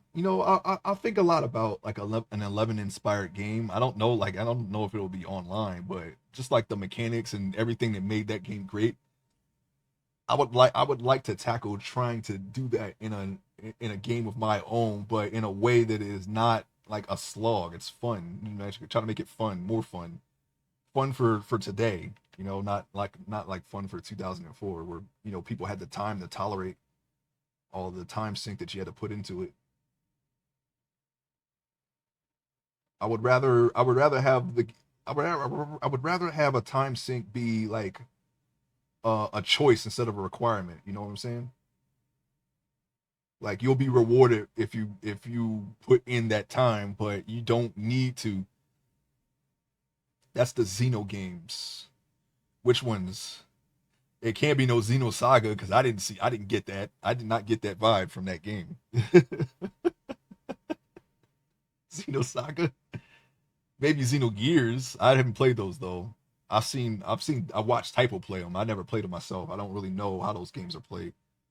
Only thing I remember about him playing Xenogears is like some kind of desert area. I don't know and I have that game. I will play it on stream one day, so I'll get to see for myself exactly where he was at, and I'll probably remember it too when I see it.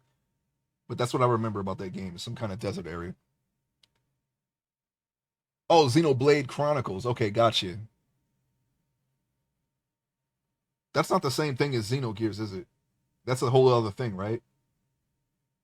I'm a little out of the loop when it comes to those games. I only know what I've seen in Smash Brothers, so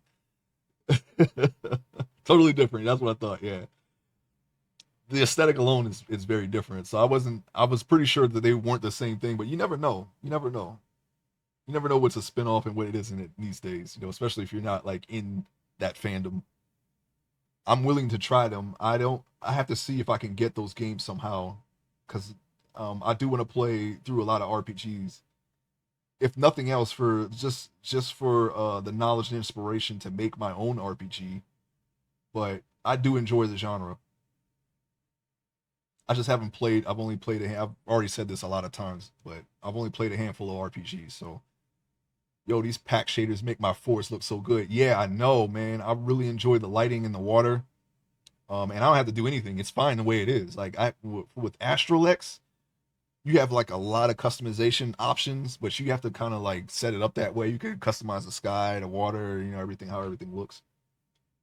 But these shaders as they are they're fine as is. I don't see any problem with them. Well, the one thing is if I go underwater, because I work underwater a lot, if it's nighttime and I go underwater, I ain't gonna be able to see nothing, but it's okay. That's not gonna affect my build or me clearing it in any way, shape, or form. I just can't swim underwater at night without a light source, which is fine. That's not a big deal. That's an easy fix. I told you this is that too. I was like, man, with shaders and the way that the ocean is super deep now, there's no way I'm gonna be able to look around on the water at night. It's gonna be pitch black in there, and it is. I was right, of course. Conduit. Yeah, you're right. I forgot about that. I forgot they emit in light. I emit light, but like I said, I can put that in my build. It's just when I'm in the actual ocean around my build, I can't see anything. It's not a big deal. Like I said, it's not an issue. I just knew that I'm not going to be able to do anything at night.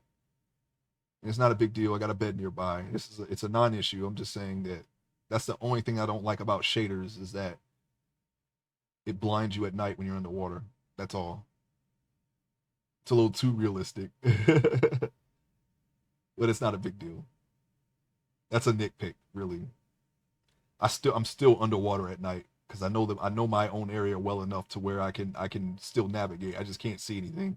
If there's something on the ground, if I drop something in the water, that shit's gone. I'm just gonna have to hop into bed. But it's not a big deal. I'm pretty sure I can find it anyway.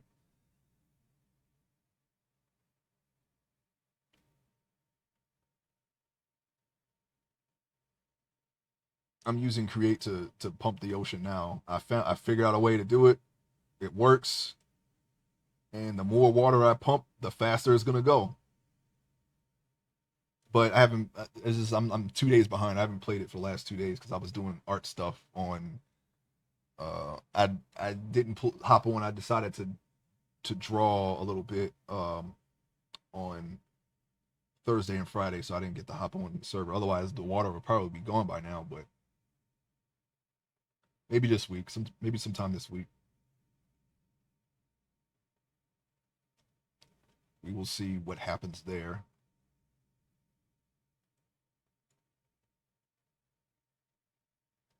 I may need your help to teach me how to make sand and gravel. Oh, no problem. Um, yeah, yeah. I can show you that.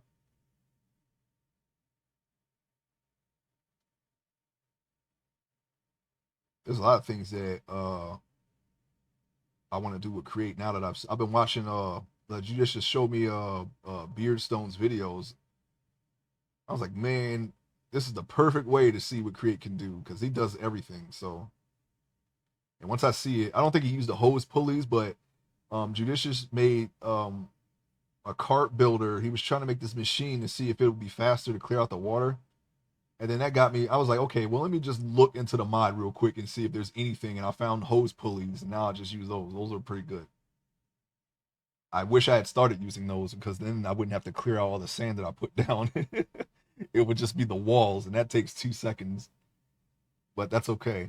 The next area that I have to clear out for my other zone will go much faster because I'll have like 25 or 30 hose pulleys just sucking up all the water. They're just sucking it up. Okay, there's no water left because it's sucked up. It's sucked up. That's what I want. Yeah, I have a pretty good idea of the palette that I want to use for the current area that I'm on. I think we have a lot of suitable blocks, a lot of substitutes for rock hounding blocks. So um, I feel good about the palette. It's gonna look a little different than the last time I built this, or at least some of the areas that I built before are gonna look slightly different, but not that much different from what I've seen. Now that I'm actually digging out my area, I'm getting blocks, and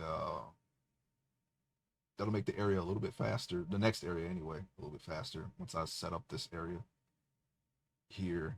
I'm pondering a way of control, like dynamically controlling water levels for this area, just as a weird little project, to try to change the path of this current zone that I'm in by changing the water level. It's really up to the person doing it. You like it, like my idea is for someone to walk in and they're like, oh, they see a switch and they'll press it and they'll change the path and they can go that way or they can go this way and every path will be different. You just remind me, I'm in need of lots of Galena blocks. If you end up getting extra, I would like some, please. Okay, I'll have to take a look at those and see what they are. If it's not something that I plan on using, I'll just give you all the blocks that I find. I don't remember which one's the Galena blocks though, so we'll see. But yeah, I don't mind. Even if I don't use them right away, I'll probably just give them to you anyway.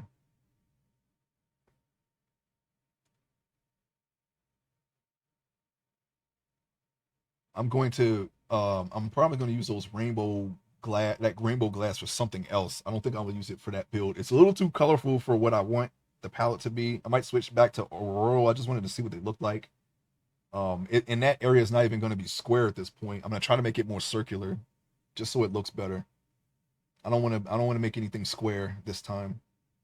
So, and I'm just going to build my whole area like in a circular pattern. We will see. I just need to get those blocks up. It's used to make some create stuff, but I want it to build with. It looks like those mushrooms that are full of holes. I may have picked some of those up.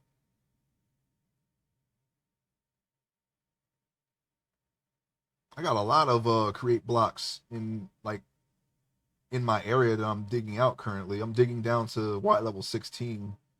There's no reason to go any further than that. And as a matter of fact, I may have to raise that a little bit. I don't want anything that low at this point right now, at least not in this area, because there's a little too much space for that might be a little bit too much space for what I need, but maybe not. I don't know. We'll see. Once I get those hose pulleys in the next zone, I'll be able to work on two zones at once. So before I know it, I'll be back in the back to where I was before as far as progression. I had like two zones. I mean, my highest was two zones during the shutdown. I had two zones almost done. Um, I can get back to that point though. I want to see all the zones. I want to see all the zones. Do you know how to kill those blue and white ghosts that come when you kill other things? You capture those. You're not supposed to kill them. Those are for apotheosis. There's like a soul capture gun or something, and you capture them. And I don't know what you use the souls for, but you're supposed to capture them, and then you take the soul and use them for something else. I have so many of those floating around my area now because of the sand that I dropped killed so many fish and suffocated them, and then souls come out of them. So now I got souls flying around everywhere, and it's annoying when they drown in the water because they don't die. So it'll just continuously drown. I'll just hear like something being drowned forever until I decide to free it. I get soles trapped in my sand extruders like all the time. I cannot wait until I move those out of that area where there's not going to be any souls flying around. I have way too many thanks to my tower. Oh man, I didn't even think about the farming areas. I don't remember seeing any souls in my makeshift farm, but when I make a proper farm area, yeah, I'm not looking forward to seeing those souls again. I might set up whatever I need to set up to capture those things.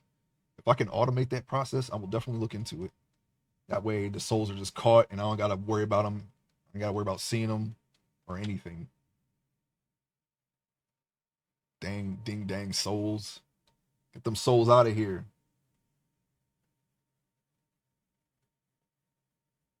Speaking of souls, I was watching Tony One Kenobi stream. I just watched a little bit of it because I didn't want to spoil myself with Elden Ring. Like I just leave it on and I don't really look at it. I listen, and I might glance up every now and then because I don't want to spoil it because but I really want to play Elden Ring now. But right now it's not on sale. It's full price.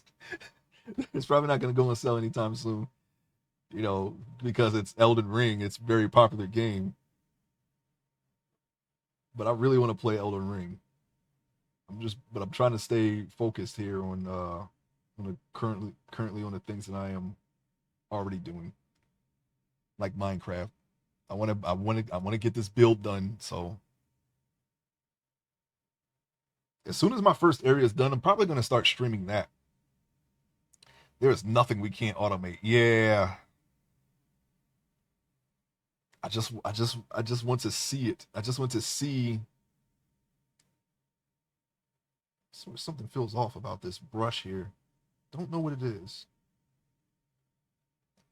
Actually, yes, I do. It's too small. I just want to visualize the zones. I want to see them in real life and not in my head anymore, okay? That's all I want.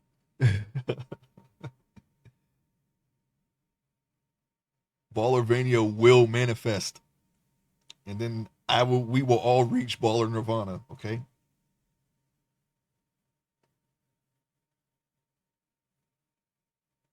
What is wrong? This brush don't feel right. Oh, no, that's not it. Spacing, size. Why does this feel weird? I don't know. I feel like I changed something by accident, but I'm not sure what I did. Hardness, spacing, no. No, why does this brush feel different? It even looks different. We're in the right layer. Have to make sure. Yeah, okay, good. You don't want to make that mistake right now. If I draw on the wrong layer on this, I'm going to have to go back a whole step, and I don't want to do that. Yeah, man, create is it's worth it. It's worth it, man. I really gotta master that mod now.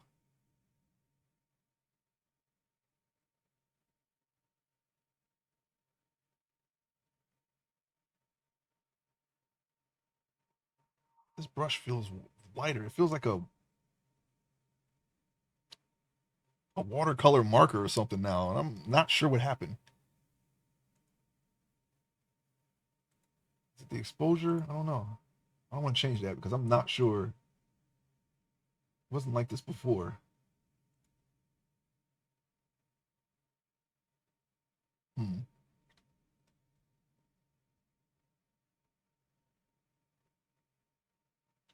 Man, it should not be this light. It's like pressure sensitive. Let me see something here. It's like it's not a hard brush. Like I oh wait. No.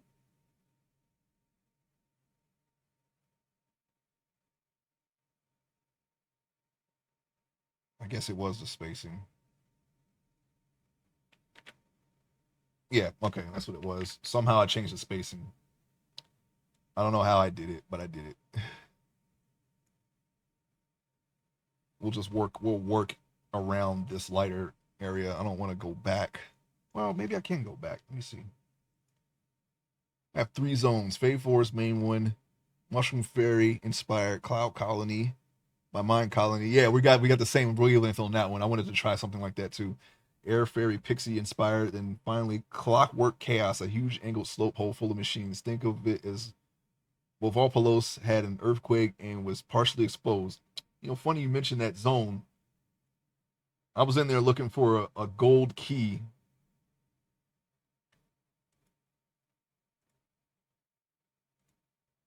How the heck did this happen? Anyways, yeah, I was farming in there for a gold key for Wings of the Goddess, I believe. That was the last thing I did before I did that Aldehyde mission.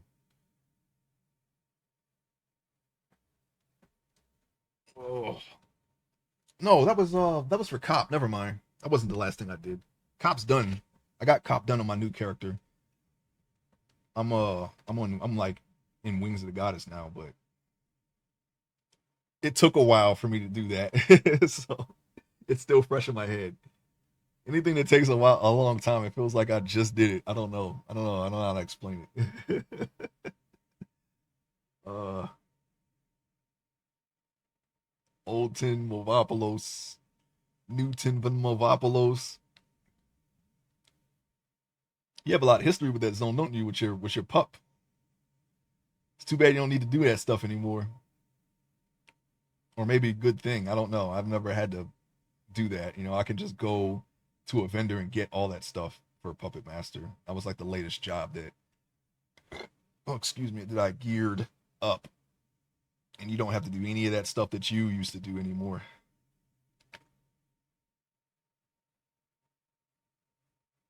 I guess it's a good thing because, I mean, who wants to wait a week, right? That's why I want to honor it. I've sketched out the vibes for all 3 zones I want to build. Nice.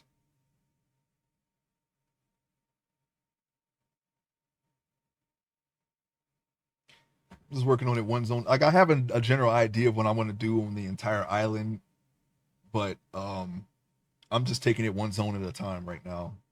Once the zone is done, then I can add in the next zone.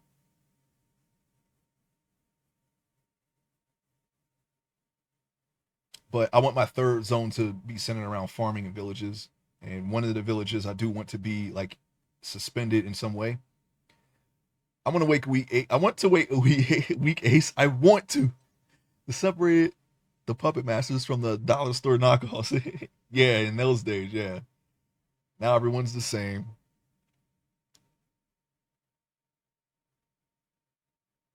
Oops. You don't want that. Well, I wouldn't say everyone's the same, but everyone does not have to wait a week now. All puppet masters do not have to wait a week.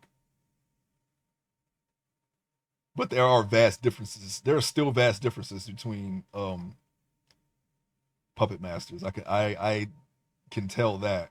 Um I would rank my my puppet master slightly above average because I'm new to the job. I'm not an expert at it, but I'm picking it up pretty well. Maybe to kill some things um, that no one else can kill on their own. Everyone's the same if you hit in game, yeah, but not everyone's willing to do that. Only certain, that's in game is like a glass ceiling. Only some people actually go beyond that. Even if you see a lot of people attempting in game, there's vast differences, vast differences. That's why I put myself above average because I can easily go into in game. It's just I don't have everything that I need for pup, but I can go in game and farm it if I want to. Some pups can't do that. Some pups can't even can't do up in arms. They have trouble doing it. I figured it out in 3 tries. That's only because I was like that's only because I screwed up and I had +2 oil on instead of plus. Sorry, I had +3 oil on instead of +2, and it's a level sync thing. So I completely missed it. So I was like, why can't I kill this thing at this level? And I'm like, oh, that's right. The oil's not going off because it's +3. It doesn't sync. The oil doesn't sync. You have to use the specific oil for that level range, which is +2. So once I put that on, then everything clicked together. I was like, oh, okay. Now I can heal myself. Now I can win. Because you kind of need to heal yourself. You kind of need that. At least for that fight, anyway. Wait, they can't do up in arms? Yeah, because it's not uncapped. It's level capped to 60. Most of those people don't even level by themselves. So I mean, how are they gonna know how to fight at 60 if they're not even fighting? They're burning their jobs. You're not gonna know how to fight at 60 if they never fought at 60. Chumps, I did that first try. Yeah, when you're fighting when you're not burning your jobs from 1 to 99 and you're actually fighting. That's why I always do that with blue. Well, I don't have to do that with blue because I've already done it with blue, but that's why I always gear my jobs up as I go instead of like just building up from 1 to 99 because that's how you learn how to play. So if I say, okay, what did I do at 60? I had this, and this. Okay, I can just easily revert back to that. Besides level sync, because I'm not going to keep that gear unless I need it for another job.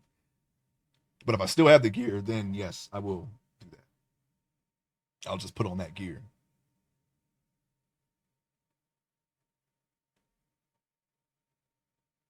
Oopsie. Let's not do that.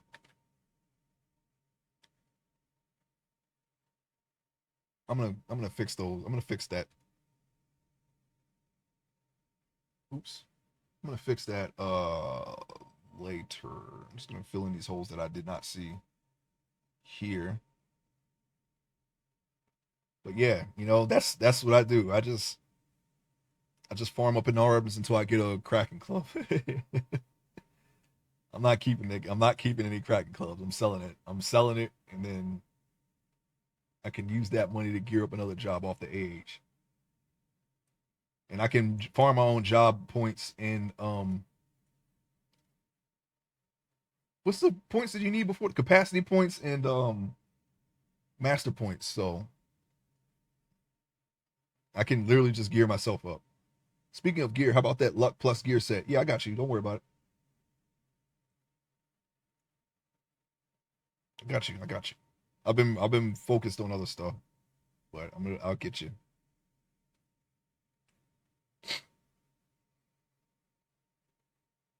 CPMP JP. Yeah.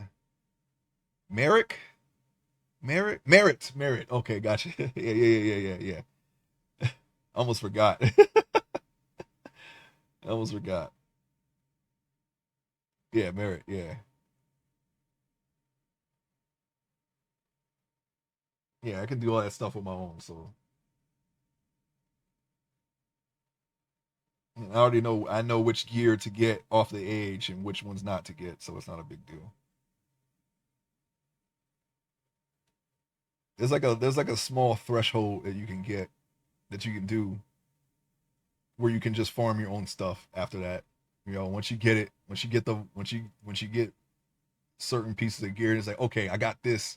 Now I can go kill this monster and farm that and just farm that on my own. So that's what I do. I think on my next this next character that I'm bringing up, I'm not gonna probably not gonna get as many mythics and other ultimate weapons as I did on my Galka. I might just do the support jobs, probably blue again. Really, the only thing that's an issue is the freaking tokens. I did not like doing those tokens. That was mind numbing farming straight tokens. I did that for like a month, just farming tokens. Whenever I play the game, I'll just go right in the Nizel and just farm the tokens. I don't know if I want to do that again, but I might just bite the bullet and just do it one more time, just one more time, at least just for this Elvon, because this is my main character, and I want to bring him back. I want to bring him back to his former glory. So Elvon was the first character that I had. I want to bring him back. I want to bring him back up to his glory that he had in well, he never actually had any glory.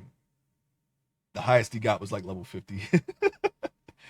It's because of my work. I didn't have the time to actually play the game. So all I did was farm, and then I would farm like millions of gil, and then like buy like all the best equipment for like 10 levels, and then go those 10 levels, and then stop, and then just do the whole thing over again. And it took forever to farm that way, but I always had the best gear that I possibly could have for that level. And it was kind of worth it too, because people would always see that I was good, that I had good, decent gear, and I would get a lot of parties, and then of course I knew what I was doing too. So,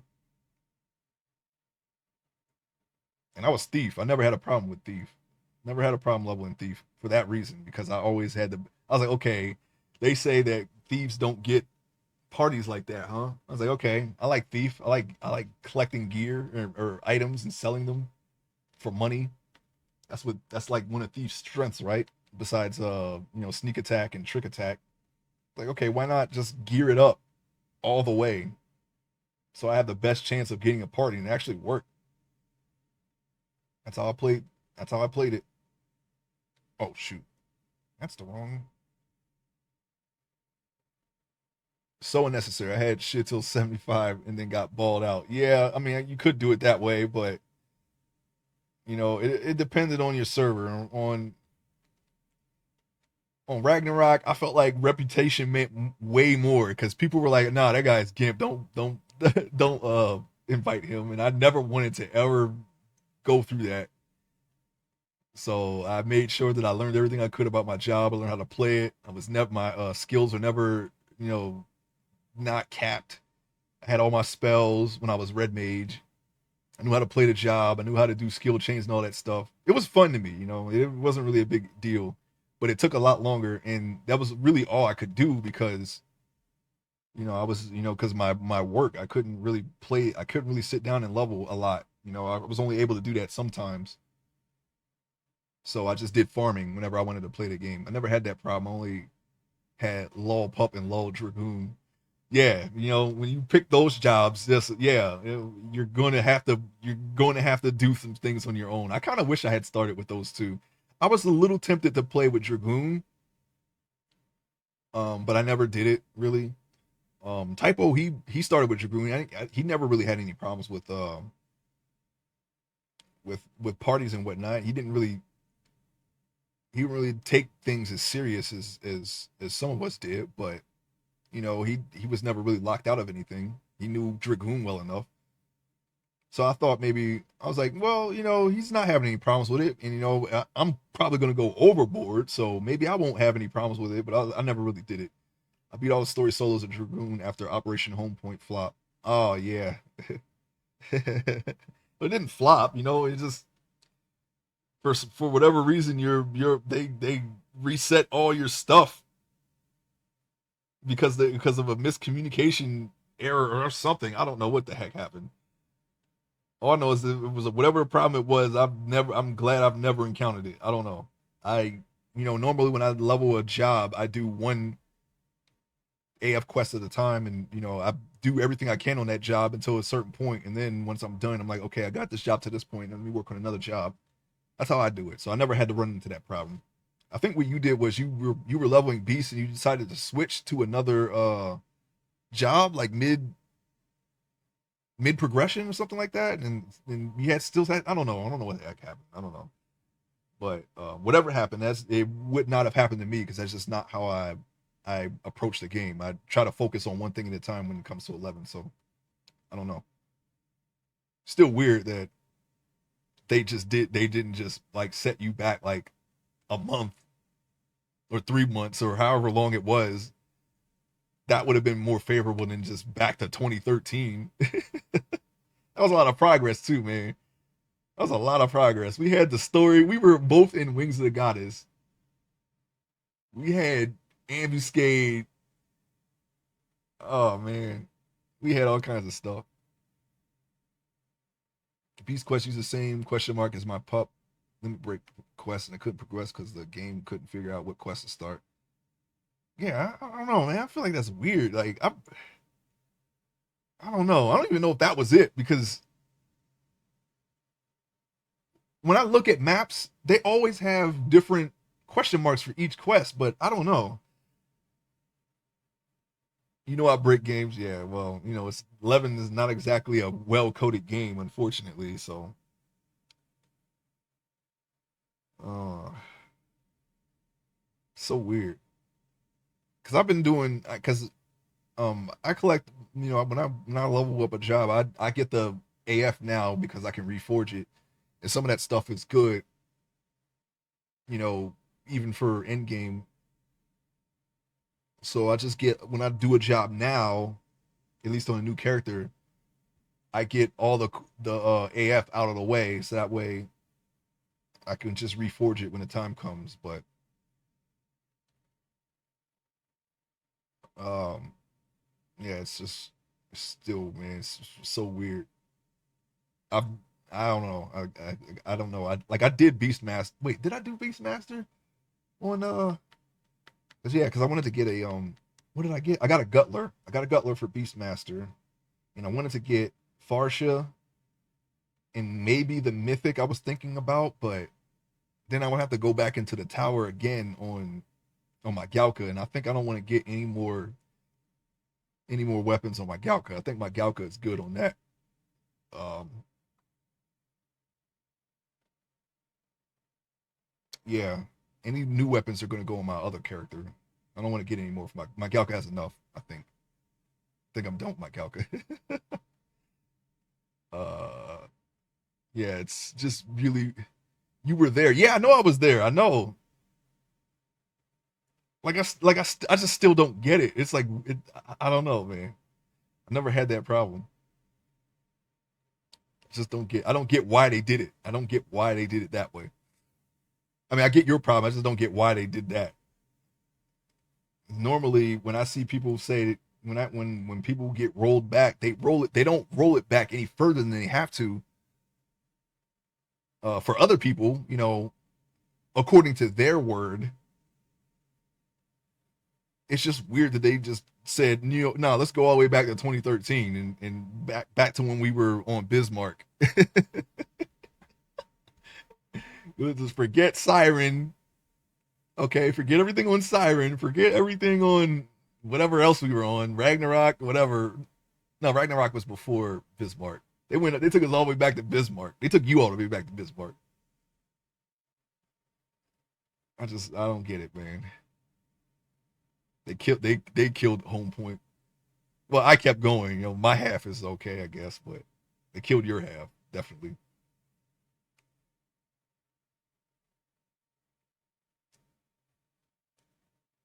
It sucks. But yeah, doing another character is fine. I mean, I'm not really like it's not really bad for me.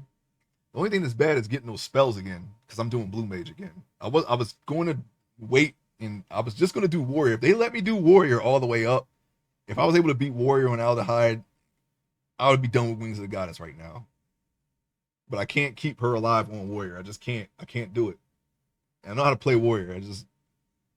You have to heal her. You have to be able to heal her if you make a mistake. I don't want to keep driving my head into a wall trying to figure it out on one job when I know I can do it on Blue Mage. So I went to Blue Mage. And getting the spells again, it's literally just a waiting game. I can probably do more now with less on blue than I could in the past. But the spells are still random, so it was crazy they rolled me back to a different character. Yes, it was very, very crazy. It's still baffling to me why they did that and why it had to happen when we were doing Home Point. We could have went all the way. We could have went all the way, man. We could have taken down the Cloud of Darkness, all of that stuff. I think I did that before. No, actually, no. Yeah, I did that after you got your character erased. I believe it was. Yeah, it was after. Yeah, because I think you were done by the time I reached that point.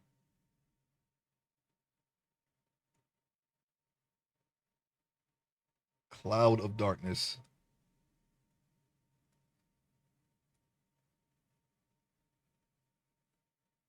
You hear about Sortie? It's crazy what they're doing, man. It's grind. You basically it's a grind. You have to do it every day, and it's like every day for a year you'll get your prime weapon. And the prime some of the prime weapons are really good. It's just I don't know, man. I'm not gonna tackle that right now when I go back to that game. I'm just gonna do the stuff that I know I can do quickly on my own, and then one day maybe I'll find a group and get that stuff done in like 6 months or less. I don't know. We'll see. Unless I play Scholar, I guess Prime Weapon. That is the newest line of weapons that they did. They released it with AF or sorry Imperium +3, which is also really good for every job. It's got 5 stages to it. Basically, you go into the area that looks like Outer Rakaznar, and you do these little objectives, and it's like once a day, and it's crazy. And you have to, and basically the amount of points you need, you have to do it. You have to do it for like a whole year of farming before you can get that weapon. Oh shoot, I got a little red mark there. Sorry about that. Um, I had a bump on my foot. Yeah, prime weapon is it's basically the like the end game weapon right now anyway. Until they add another one. I don't know if they'll ever add anything else, but that's where it's at right now. Some jobs have really good ones. Some jobs have really okay ones. Basically, I have not decided which one I would go for if I go for one anytime soon. It'll most likely be either Bards because that comes with a brand new song that's really good. Um, Paladin is a really good one. That shield, Duban. What if we didn't what? If you don't go for it, you don't need it. Not a big deal.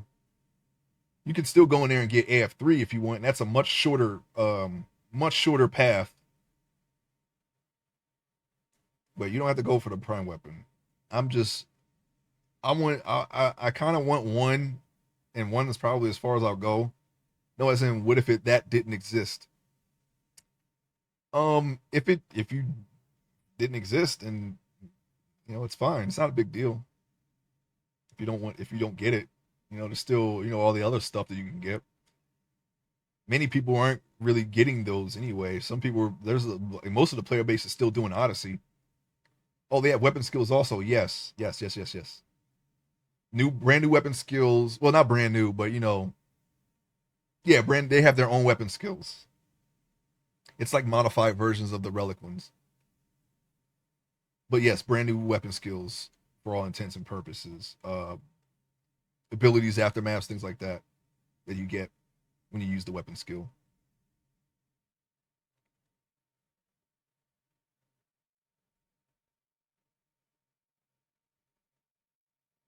I know Dark Great Sword is pretty good. Bard, Instrument, um, Sword's okay. I don't think Pup and Monk get break. Oh, you're looking at them? Yes.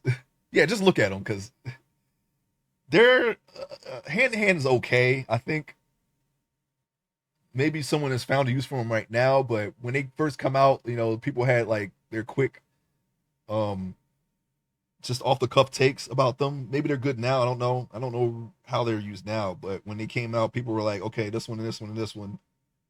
This is what you get. This right now. This is like this, and whatever. Um,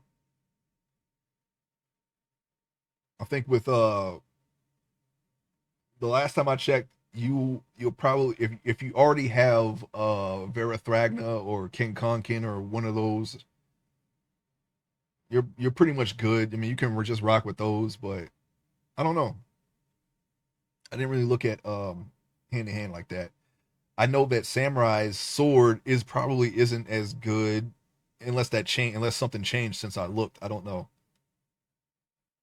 Masamune or um the the Aeonic one is probably like still like the top ones to get because you can easily just cap your damage with those. I don't know about the. I think the Scythe is good. Oh, the sword for Red Mage? Yeah, maybe. Um, I don't know if it's like worth it for blue, like personally. Nah, Ace, all these weapons break damage cap. Yeah, I know. I know. I know. I know.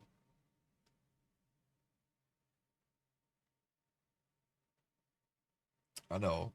They are you I mean you can't I'm what I'm saying is you can't go wrong getting one. Beast breaks damage cap. I don't know much about that one. I don't know how good that is compared to the weapons they already have.